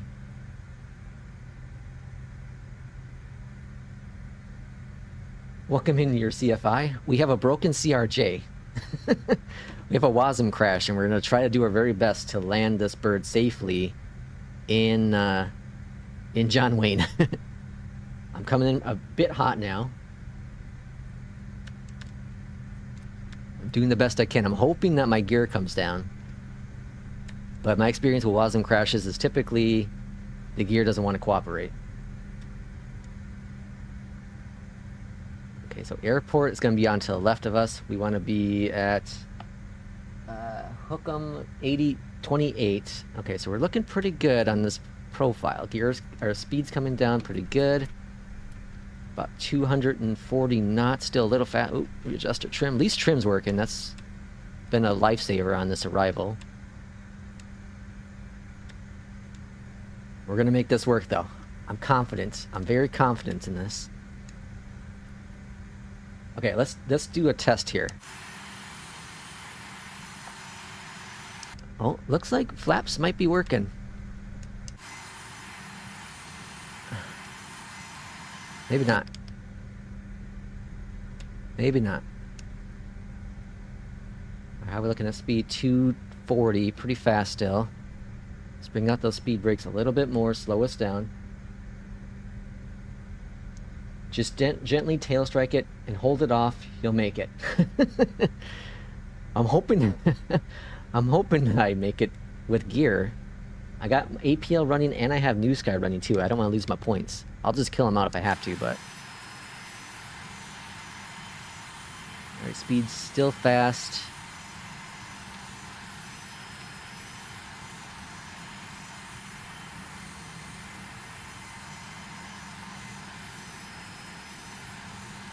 Oh, we're nosing down hard. Alright, steady it. Steady it. Alright, swing over to the left here.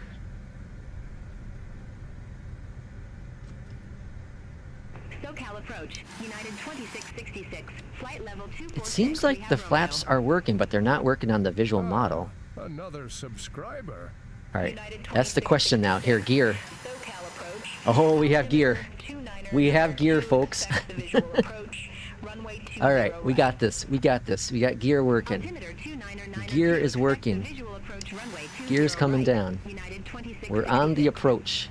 Runway should be ahead of us somewhere. Where is the runway? Speed's looking good.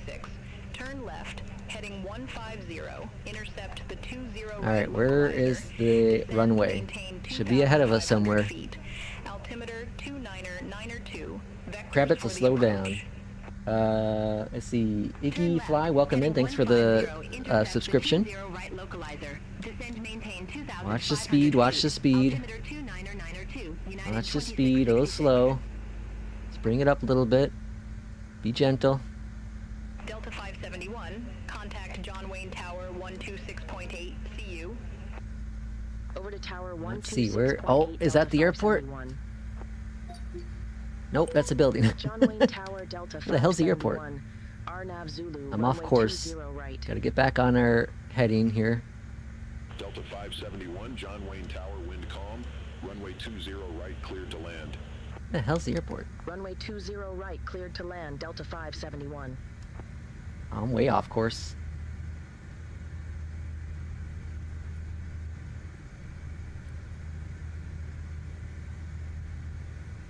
Okay. Airport's gotta be over here somewhere. The hell's the airport? All this damn fog here, can't see crap.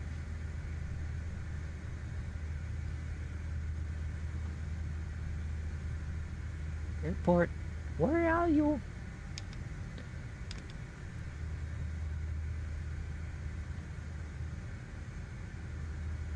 I need a runway. Just give me a runway so I can see. This is terrifying.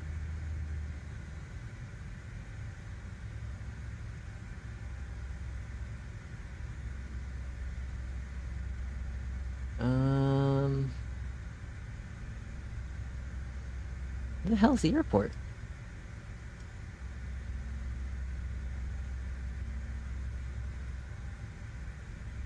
Is it right over there? No, it's water. Is this the airport? Oh, there it is. Okay, let's make a turn. We got it. We got it, folks. I saw a runway. All right, we got this. We got it. We got it. It's all under control. Speed's 176. I don't know what... I don't know what position my flaps are in.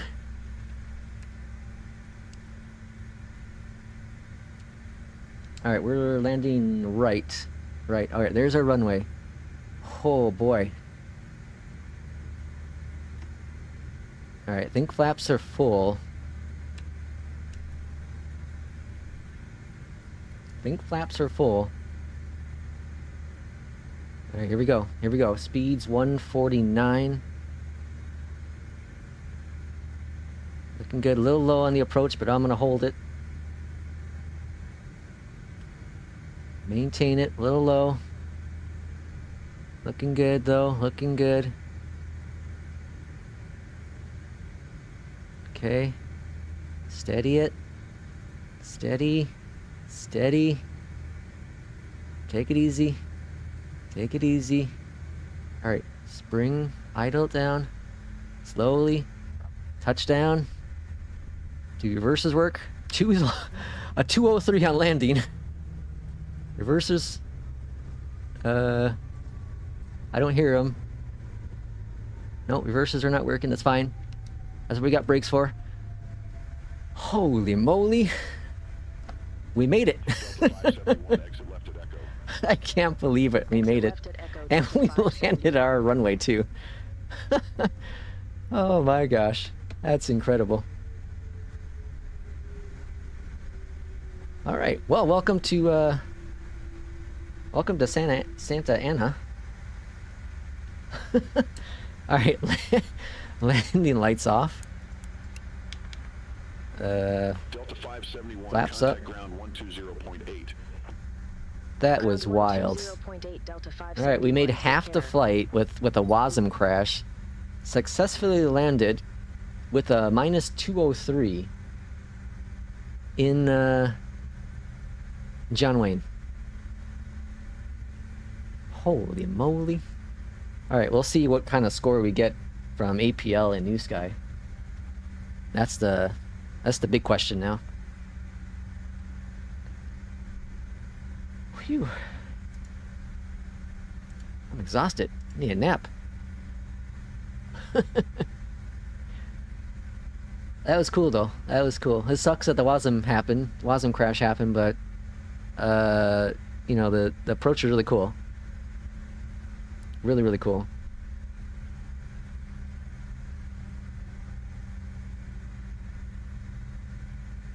See, some people would have given up on that. Some people would have given up on that. I said no. We do not give up. We make it happen. Life or death, we survive.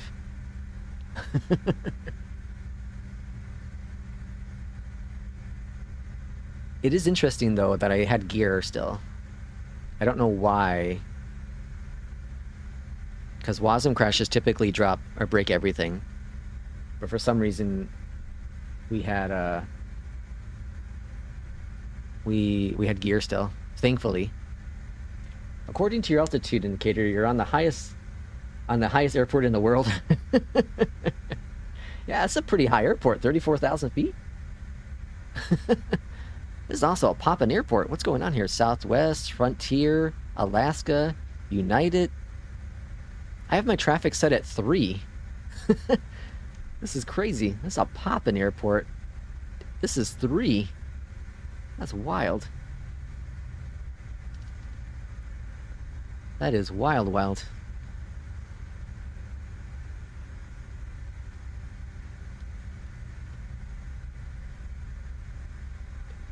Alright, now we just gotta find a gate.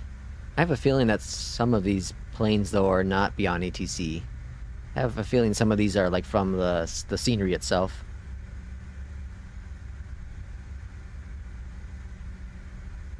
Alright, do we have a gate here?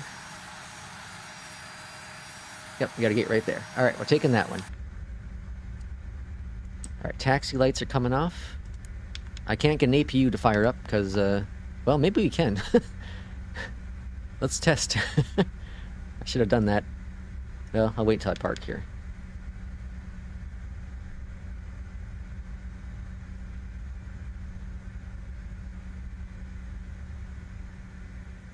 Alright, parking brake is set. Maybe.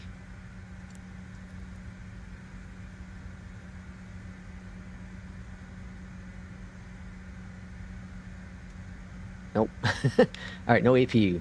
So we're just gonna end up shutting down the engines, and instruments are all turned off. That's fine. Can I shut down the engines?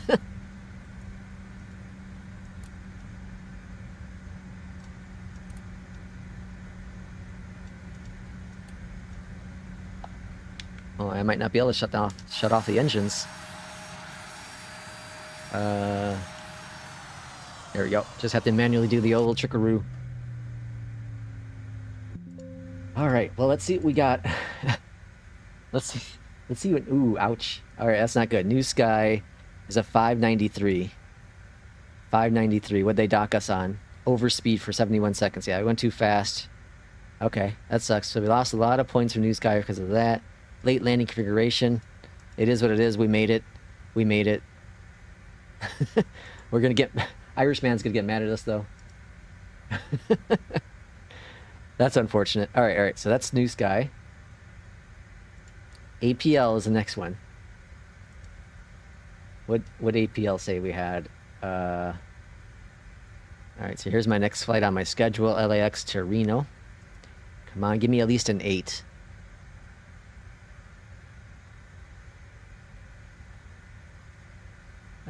Score of 87. Okay, I'll take it. I'll take it. I will take it. So we went too fast. Spoilers weren't armed. Max speed on landing. Overspeed indicator. Alright, 278 is what APL said we had. Okay, so that's not bad. I'll take it.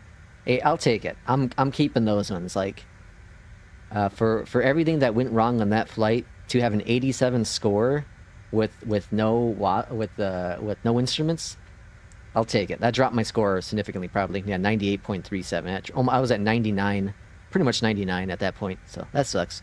I'll get back up there, no problem. Well, we're gonna end it there.